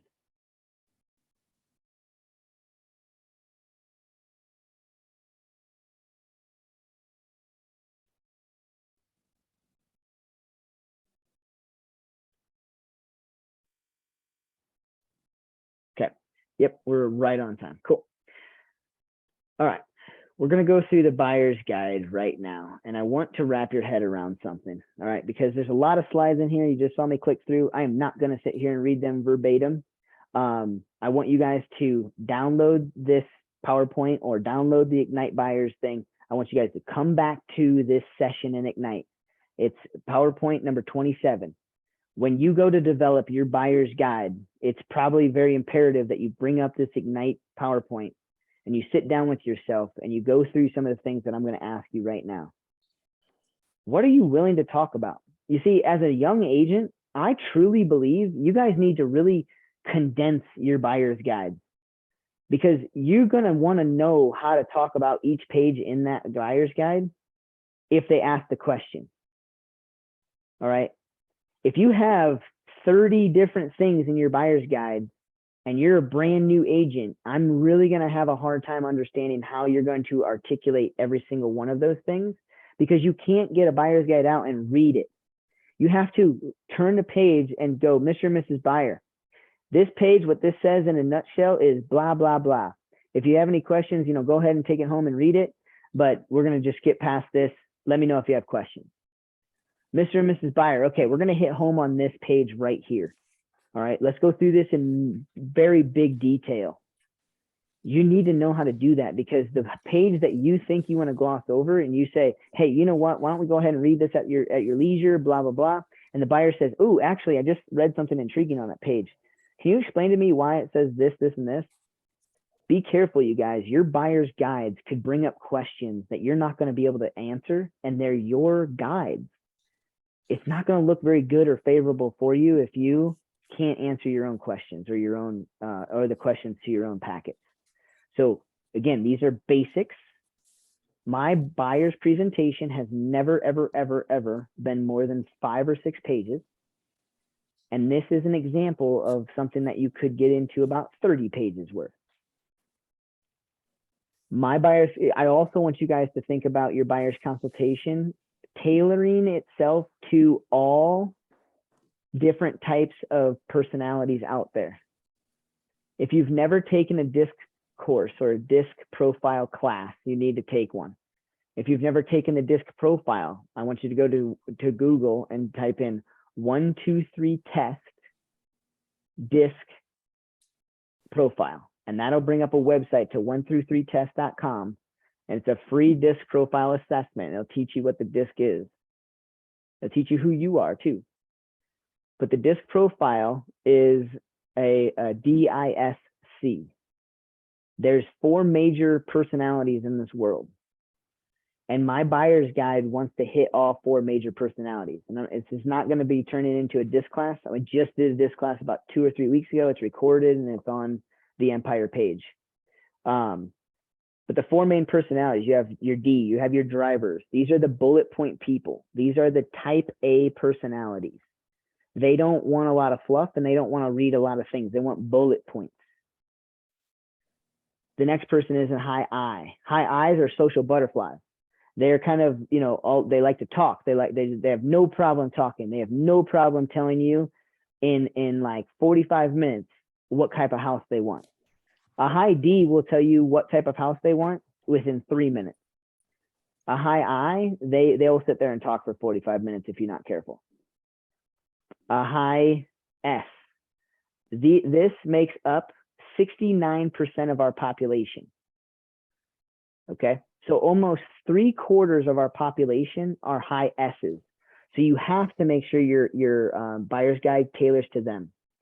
So you're going to want some bullet points. You're going to want some letters of explanation, but you're also going to want some vibrancy. High S's love to see buyer's guides with pictures of families at houses and sitting on back porches and swinging on swings and stuff like that. High S's also make decisions based upon other people's interpretations or decisions. Meaning, if your buyer's guide goes well and can really paint the story of how the process works, they trust you, because they don't want to make a decision to buy the house unless they have a trusted real estate partner with them. A high C is almost the reverse opposite, the exact opposite of a high D. They want all the data, all the information. They want stats. They want all graphs. They want everything. But you can't have everything in your buyer's guide. So you need some bullet points, and then you need some paragraphs that explain things, and understand that one type of personality is going to read the bullet points only and never a paragraph. Other personalities are only going to read the paragraphs and some bullet points. And other types of personalities are going to read every single word verbatim and look at every single picture and analyze why you did what you did in your buyer's consultation. It's crazy. But you hit those 4 people and you're good. If you have a type A personality, like for me, if you sit down with me to buy a home and I tell you that I'm an investor and that I've purchased over 12 properties in my life and that I just want a brief overview to refresh my memory, you better not read me everything that's in that buyer's consultation guide, because I'm going to go work with another agent who's listening to my needs, because I need to get on with life And I'm only having this consultation with you because you told me I need to work with you. That's kind of how a high D works. So you're going to go through it. You're going to say, okay, I know you've done this a bunch of times. I'm just going to ask you some questions. You know what earnest money means? And if they say, yes, I know what earnest money means, I'm going to move forward and I'm going to say, do you have an inspector? Nope, I don't have an inspector. Okay, I'm going to get that for you. Do you have any questions around the appraisal process? Nope, no questions around the appraisal process. Okay, got it. Let's talk about lending. You on lockdown with that? You need some resources? Yeah, nope, I got a lender, but go ahead and send me yours. I might get pre-approved with both. I just want to see who's got a better rate. All right, cool. All right, well, you understand that a closing takes anywhere from 30 to 45 days. There's a lot of, a lot of stuff, a lot of questions. Any other questions that you have for me, or are you ready to get out there and look at homes? That's how you need to talk to a high D or a type A personality. Those buyer appointments can be 20 to 30 minutes. A high C, those buyer appointments can be anywhere from an hour and a half to 3 hours. Obviously, I don't like 3 hours, so I was trying to limit it to about 2 hours. But what I'm getting at, when you set your buyer's consultation, do not set your buyer's consultation up for an hour. The last thing that you ever want to do as a professional is tell a buyer lead 3/4 of the way through your presentation that you got to get going because you got another appointment. You're showing them that they're no longer important to you. But you also don't really understand who you're going to be sitting down with until you sit down. You can get a little bit over the phone. You can figure out their personality a tiny bit. But if you don't block out, so I always block out 2 to 3 hours for a consultation, seller or buyer. So that way I never have to leave early. I always feel like I've got the time for them. And a lot of times, all it does is just, it cuts down depending upon the type of personality. Okay. All right, so how to customize the buyer guide. In command, you're going to go over on the left-hand side, and you're going to, this isn't the correct view. These little bubbles come up afterwards, but you're going to go over on the left-hand side, and you're going to go somewhere down towards the bottom. There's a button called Design. I guess I'll just show you.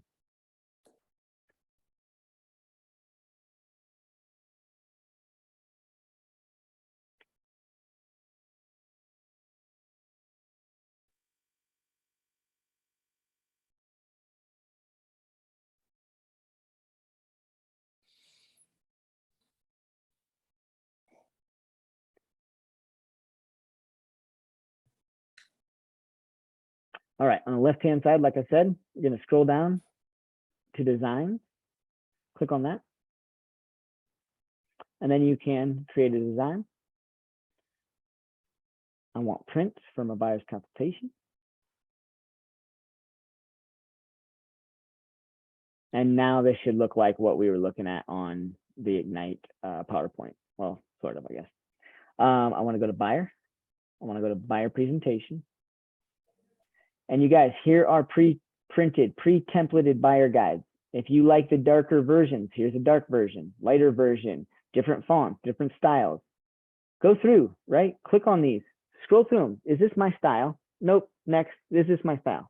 Most likely, you should have a style in here where you don't have to reinvent the wheel. And you take and you start editing it.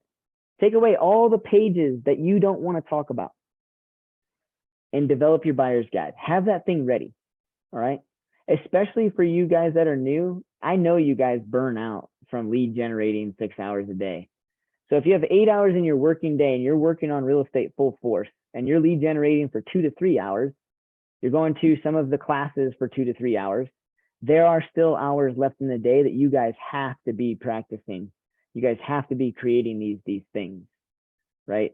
One of the hardest pieces of my job is knowing that an agent has been with us for 6 months. They get their first buyer lead and they are 1000% panicked because they don't have a buyer's guide yet. Get on it now. Take your time with it, right? If you want your buyer's guide to be 10 pages, work on today's page today, work on page 2 tomorrow, and it gets done. You guys quit looking at some of this stuff as insurmountable tasks. I know you guys have a ton of stuff to do, but I also know that that ton of stuff that you need to do is paralyzing some of you. You're looking at it as a mountain. I got to enter in all my contacts to command. I got to get with Ryan and I got to set up a smart plan. Bruce just told me I need to do a buyer's guide. Harry told me I need to do a seller's guide. Claudia told me I need to review some contracts. I need to XYZ. My gosh, this is way too much. Everything's consuming. Breathe. I understand. I totally get that that there's so much and you are going to get, it's going to be a mountain. But just like we look at the Rocky Mountains over here, when I go to climb a mountain, I don't put the mountain on my shoulder and start walking. I look at the mountain, I look for my path or my trail, and I hike up the mountain. So if you feel like a mountain of things is on top of you that you need to do, take it off your shoulders like a mountain, look at your mountain and look for the path. And I'm giving you guys all the tools to success right now. Each day, take 15 minutes, develop page 1 of your buyer's guide.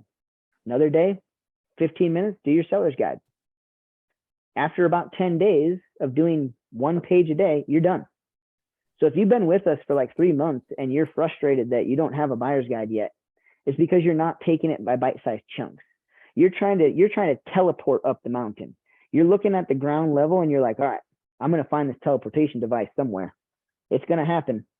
I know I need to get it done, but I'm going to find this teleportation device. You're not going to ever teleport to the top of the mountain. You're just going to take it 1 step at a time. And 1 step at a time is 1 page of your buyer's guide today, 1 page tomorrow, 1 page the next day, because Ignite is going to get into sellers. So you guys have 7 days to start this buyer's guide. Start it one at a time. Same with your contacts in command, right? If you have, a phone list, right? Set a timer. Okay, today I'm going to work on my contacts for an hour. I'm going to set a timer. Hey, Siri, remind me in 1 hour to stop. I'm going to hammer through contacts in command for an hour. Boom. Hey, Siri, set a timer for 15 minutes. And I'm going to, don't do it, Siri. And I'm going to work on my buyer's presentation. I'm only going to do page 1 today. Before you know it, next thing you know, you started everything. And then all of a sudden, 10 days from now, your buyer's guide's done. Whew, I'm done. Now, if I get a buyer, I got a buyer's guide ready. 10 days after that, heck yeah, my seller's guide's done. I'm done. So again, if you guys, and this is like kind of a coaching pitch to set up a one-on-one with me. If you guys been with us for 3 months and you don't have a lead, a buyer's guide, you've never practiced a mock contract, you don't have a seller's guide, you're working on scripts, but you really don't have one internalized, you're looking for the teleportation device. Your day is spent in action. I'm not saying you're not doing things, but you're mistaking movement for achievement. You're at the base of the mountain, walking in circles, looking for a unicorn. Just start taking some steps, and I can help you with that. Just set up a one-on-one with me, Harry, Claudia. We all have the same times in the day, and I'm watching some of you guys. You guys have everything pretty much done month 1. I'm going to pick on Alicia for just a second. Her and I really haven't had like a methodical one-on-one, but I hope that she understands I'm watching her.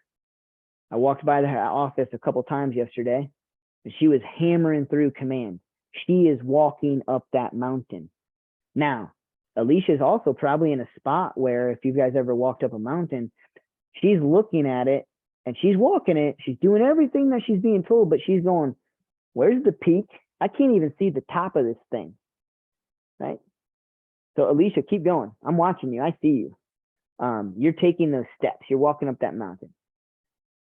I don't mean to leave a couple of you guys out. I know you guys are all working on it, but I just so happened to see Alicia yesterday.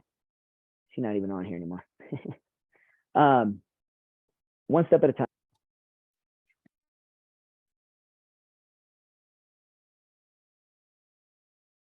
Am I back? Yes. Sweet. All right. So like I said, we're not going to hammer through these, right?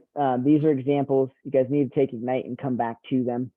But you need to think about the disc profile. I really believe that's a powerful point into my buyer's presentations. I use it, and it's amazing. So table of contents. I don't have a table of contents. You guys can. Sometimes people, what they'll do is they'll say, okay, Mr. and Mrs. Buyer, here's what we're going to go through today. And they'll just point at each bullet point and then move on. I think it's another piece of paper, and I'm a type A. I don't do things I don't need to do, so I didn't do a table of contents.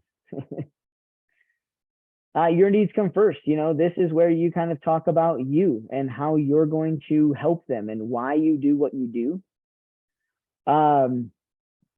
Build your preference profile. Preference profile. What's that? Right? Honestly, you guys, preference profile for me is the buyer's guide. So I always ask people, hey, how would you guys like to be communicated with? What's the best form of communication? Is it text? Is it email? Is it phone call? Is it text during the day and phone calls at night? Right? I want to ask them what their preference is, right? Home wish list. You're going to go through exactly what they want in homes: bedrooms, bathrooms, garage spaces, open floor plans, fireplaces, backyards, fenced in backyards, finished basements, you name it. Neighborhood insights. I don't do this. Neighborhood insights basically is if you can bring a snapshot of the area that they're looking at. Personally, I don't have that information until I do a buyer's consult. So, but you can do these. You can have something basically ready and pre-printed for that buyer, because you know where they're going to be looking, and you can kind of show them the averages. Like I said earlier, about 10 minutes ago, I just get on Iris. I do a search for the neighborhood or for the city that they're in with the price point that they're in. I look back 3 months and I look for a trend. In the last 3 months, have things wavered down or have things wavered up? Are we selling at a list to sales price ratio that's higher than list price, or are we under list price? Buyer's guide, how the home buying process works. So that's that flow chart that I showed you that I use. Home loan made simple. We need to talk about loans. Have your vendors, have your lender list here. If you don't have any experience, leave this stuff out. As you gain experience, start to develop these pages. They're awesome in buyer's packets to help solidify. All right, buyer's consultation. Buyer's consultation, and we are done. Oh, it is 11. All right. I have a complete buyer's consultation training video on the YouTube page that you guys can watch. That alone in itself is about an hour to an hour and a half, which is why we saved this for the end of Ignite, and we're not going to go through the entirety of it because there's like 4 or 5 examples on that training YouTube guide. What I do want you to know for the buyer's consultation is a couple of main key points, right? When you're nervous, sometimes we forget how to be a human. All right, welcome the buyer, welcome them, thank them for coming in today. You guys got to understand there's a lot of buyers that are kind of resistant, even though a buyer says, yeah, oh yeah, Bruce, absolutely, I'll meet with you for a consultation. They don't want to. You need to thank them. You need to introduce yourself. You need to have that welcome time. At some point in time, you need to go over their needs analysis. So if you guys are taking notes right now or watching this video, get a pen and paper. You need to welcome them. You need to go over the buyer's guide or the criteria for their home. We'll talk about this in a second.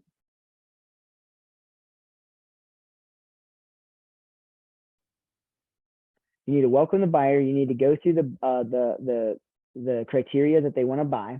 You want to talk about lending, and you want to go through the buying process. That's how simple a buyer's consultation is. There's like 4 or 5 parts, and that's it. Contracts at the end.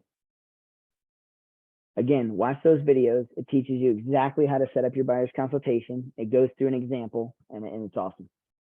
Love letters. Love letters are liability letters these days. So some buyers will come to me and say, Bruce, can I write the sellers a note? Can I write them a love letter? Yep. So here's our attorney stance on this. Love letters are liability letters, but not on the buy side. So the buyer, what you want to tell the buyer is, hey, take away anything discriminatory. Don't talk about your family. Talk about why you want to buy that house. Because if you discriminate at any place or shape or time in that love letter, the seller is just going to kick it out, and they're not going to read it, and they're not going to do anything with it. Most sellers aren't even going to read your love letters, because on the sell side, it's a liability. So my buyers, if they want to write a love letter, I'll send it to the listing side all day. On my seller side of things, I will never deliver a love letter to my sellers. I won't open it. I won't look at it, I won't read it, and I will never send it to my sellers. You have all rights to do that, you guys, as a selling agent.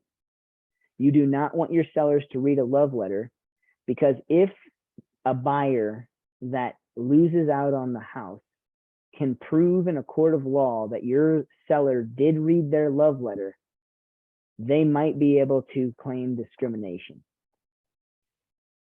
Well, they didn't take my offer because I talked about how I have kids that were going to play in the backyard, and I didn't know that the sellers had one of their kids die at an early age, and they never got to experience their kids swinging in the backyard. And so they didn't take my offer because I brought up some heartache, and now I'm suing the seller for that. So on the sell side, no love letters. On the buy side, go ahead, send it all day long. Just expect that it might not get accepted or read. Questions? All right. So when you're at the when you're there and you're at the consultation, you go through the welcome, the buyer's search, the flow chart or the process behind the actual, going under contract to close, and the consultation is wrapping up, right? You want to present the contracts right then and there. It's fresh, it's in their mind, and they're ready. The only reasons why somebody doesn't sign a consult or an agreement is because the time is not now, or they're interviewing another agent, or they don't feel comfortable with you. So if they don't want to sign an agency agreement with you, you need to ask why. Mr. and Mrs. Buyer, help me understand.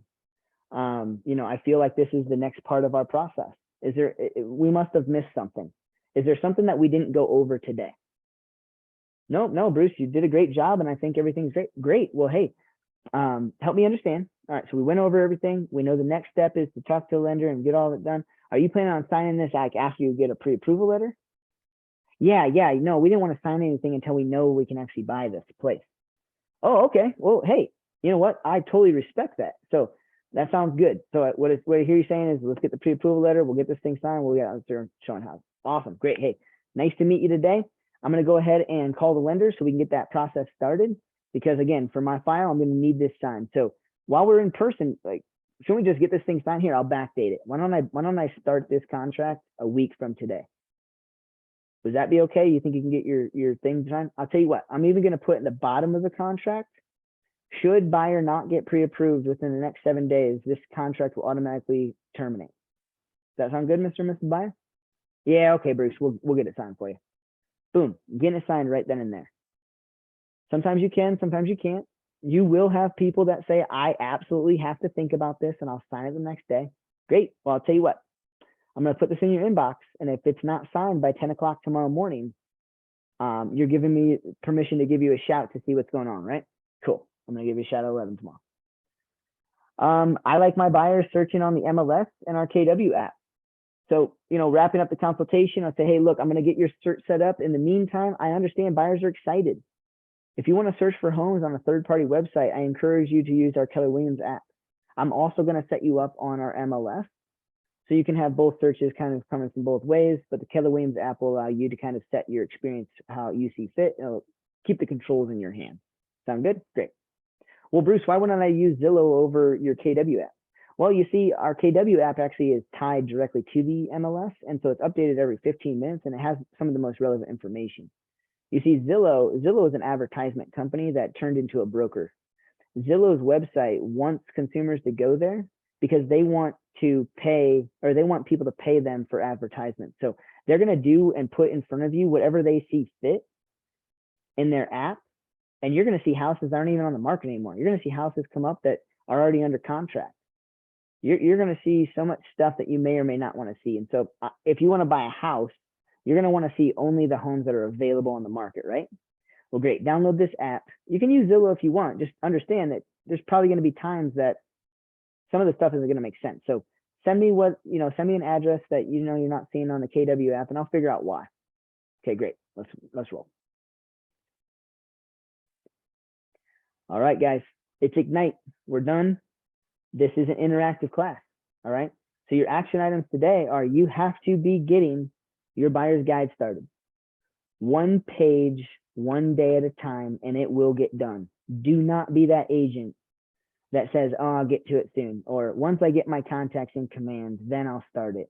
Or once I get my seller's guide done, then I'll start it. One page at a time. Within 10 days, this thing's done, guys. Your buyer's guide, it should not be more than 10, 15 pages max. It's way too much. You won't know how to talk through it all. And I've been using 5 or 6 pages my entire career. It's all about how you deliver it. So once you have the buyer's guide set up, then you're going to start practicing your consultation. In the meantime, you still got to lead generate. So the daily success system, 10 conversations a day, 10 contacts added to the database every day if you're brand new, and 10 contacts added to the database over the week if you've already got your total batch of contacts in from your phone, Facebook, Google, Gmail, that sort of thing. 10 handwritten notes a week, all right? That's 2 a day for 5 days. We can do this. If you have a great conversation with somebody in your database, send them a handwritten note. If you need handwritten notes, come see me at my office in Firestone. I have boxes of handwritten notes you guys can have. They don't say much, which makes it easy to put any message you want on there. Social media engagements, 10-5-1. 10-5-1. 10-5-1 is, 10 likes, 5 comments, and 1 direct message. Enrichments. We went over this a long time ago, and I think it's time to bring this back up. What's an enrichment? Well, enrichment is where you fulfill someone. You fulfill yourself or someone, right? Enrichment would be, hey, you know what? I just got a $5 Starbucks card from some title company. And as much as I want Starbucks, you know what? I'm going to go drive by my friend's house right now, and I'm going to drop it off. And I'm going to give it to him. I'll say hi. Right. Set appointments, go on appointments, agreements, closings, those all come. All right. We're done. Thank you, guys. Buyers. They're amazing. You need to understand. So kind of recapping, we talked about buyers, getting leads off of buyers. You guys absolutely can get leads off of buyers as long as you ask them for leads and you tell them they are going to be thinking about real estate over the next 8 months before their lease is up, and that they will run across somebody in their life that also has questions about real estate and they need to bring it back to you. That has to be your demeanor with a buyer lead. Buyer leads have to give you leads too, and they will if you ask. But if you constantly just, have a business by default, hey, Catherine, what's going on? It's Bruce. Hey, I'm just checking in. I know you're not buying a house for another 8 months, but I want to make myself available. Call me if you have any questions. Okay, great. Talk to you later. Bye. You're not getting leads off of leads, guys. You're just touching base. You are a mediocre agent because I'm going to come in and I'm going to say, hey, when's your lease up? Oh, do you think it'd be beneficial if we could end this sooner? What if I can get the seller to pay for your lease to be terminated? You would do that, Bruce? Well, yeah, I can do a lot of different things, but we also need to go over a lot of things. So why don't you meet with me Thursday at 7 and we'll get going. Okay, great. And now next thing you know, your buyer lead that you thought you're doing a great job with now starts working with another agent because they ask more questions. They're more convicted. That other agent's going to go get leads off of your lead because you're not asking. So always get your leads off of your leads. Always follow up and nurture. That's a long-term game. Closings happen down the road. Create your buyer's guide. Begin to start to talk about it, right? Bring it to Power Hour. I want to see people with their buyer's guides come into Power Hour on Tuesdays and say, Bruce, you know what? I'm not going to practice your little scripts thing with you. I'm going to sit down with Catherine and her and I are going to go over our buyer's consultations for the next half hour and you can't do anything about it. That's what I want you guys to come into Power Hour and say and cock their head just like me. No, you guys got a lot of action items from this one. All right. We've been talking about leads and doing that. You guys got to start these systems and processes. We're 14 weeks into Ignite and it's time to get heavy and dirty. Hey, Thanks, guys. Bruce, I got a win really quick. Win it So up. I used your script this morning and I just got a lead for a listing. And it's my client I already have signed, but her boyfriend wants to sell within the next 6 months. So woo! Wait, so you have a client who already signed and she's got a boyfriend who wants to sell in the next 6 months, and you got that lead because you said, hey, Looking for referrals. Yep. I know, I'm about to touch base with him right now, so. Woo! Heck yeah, Michaela.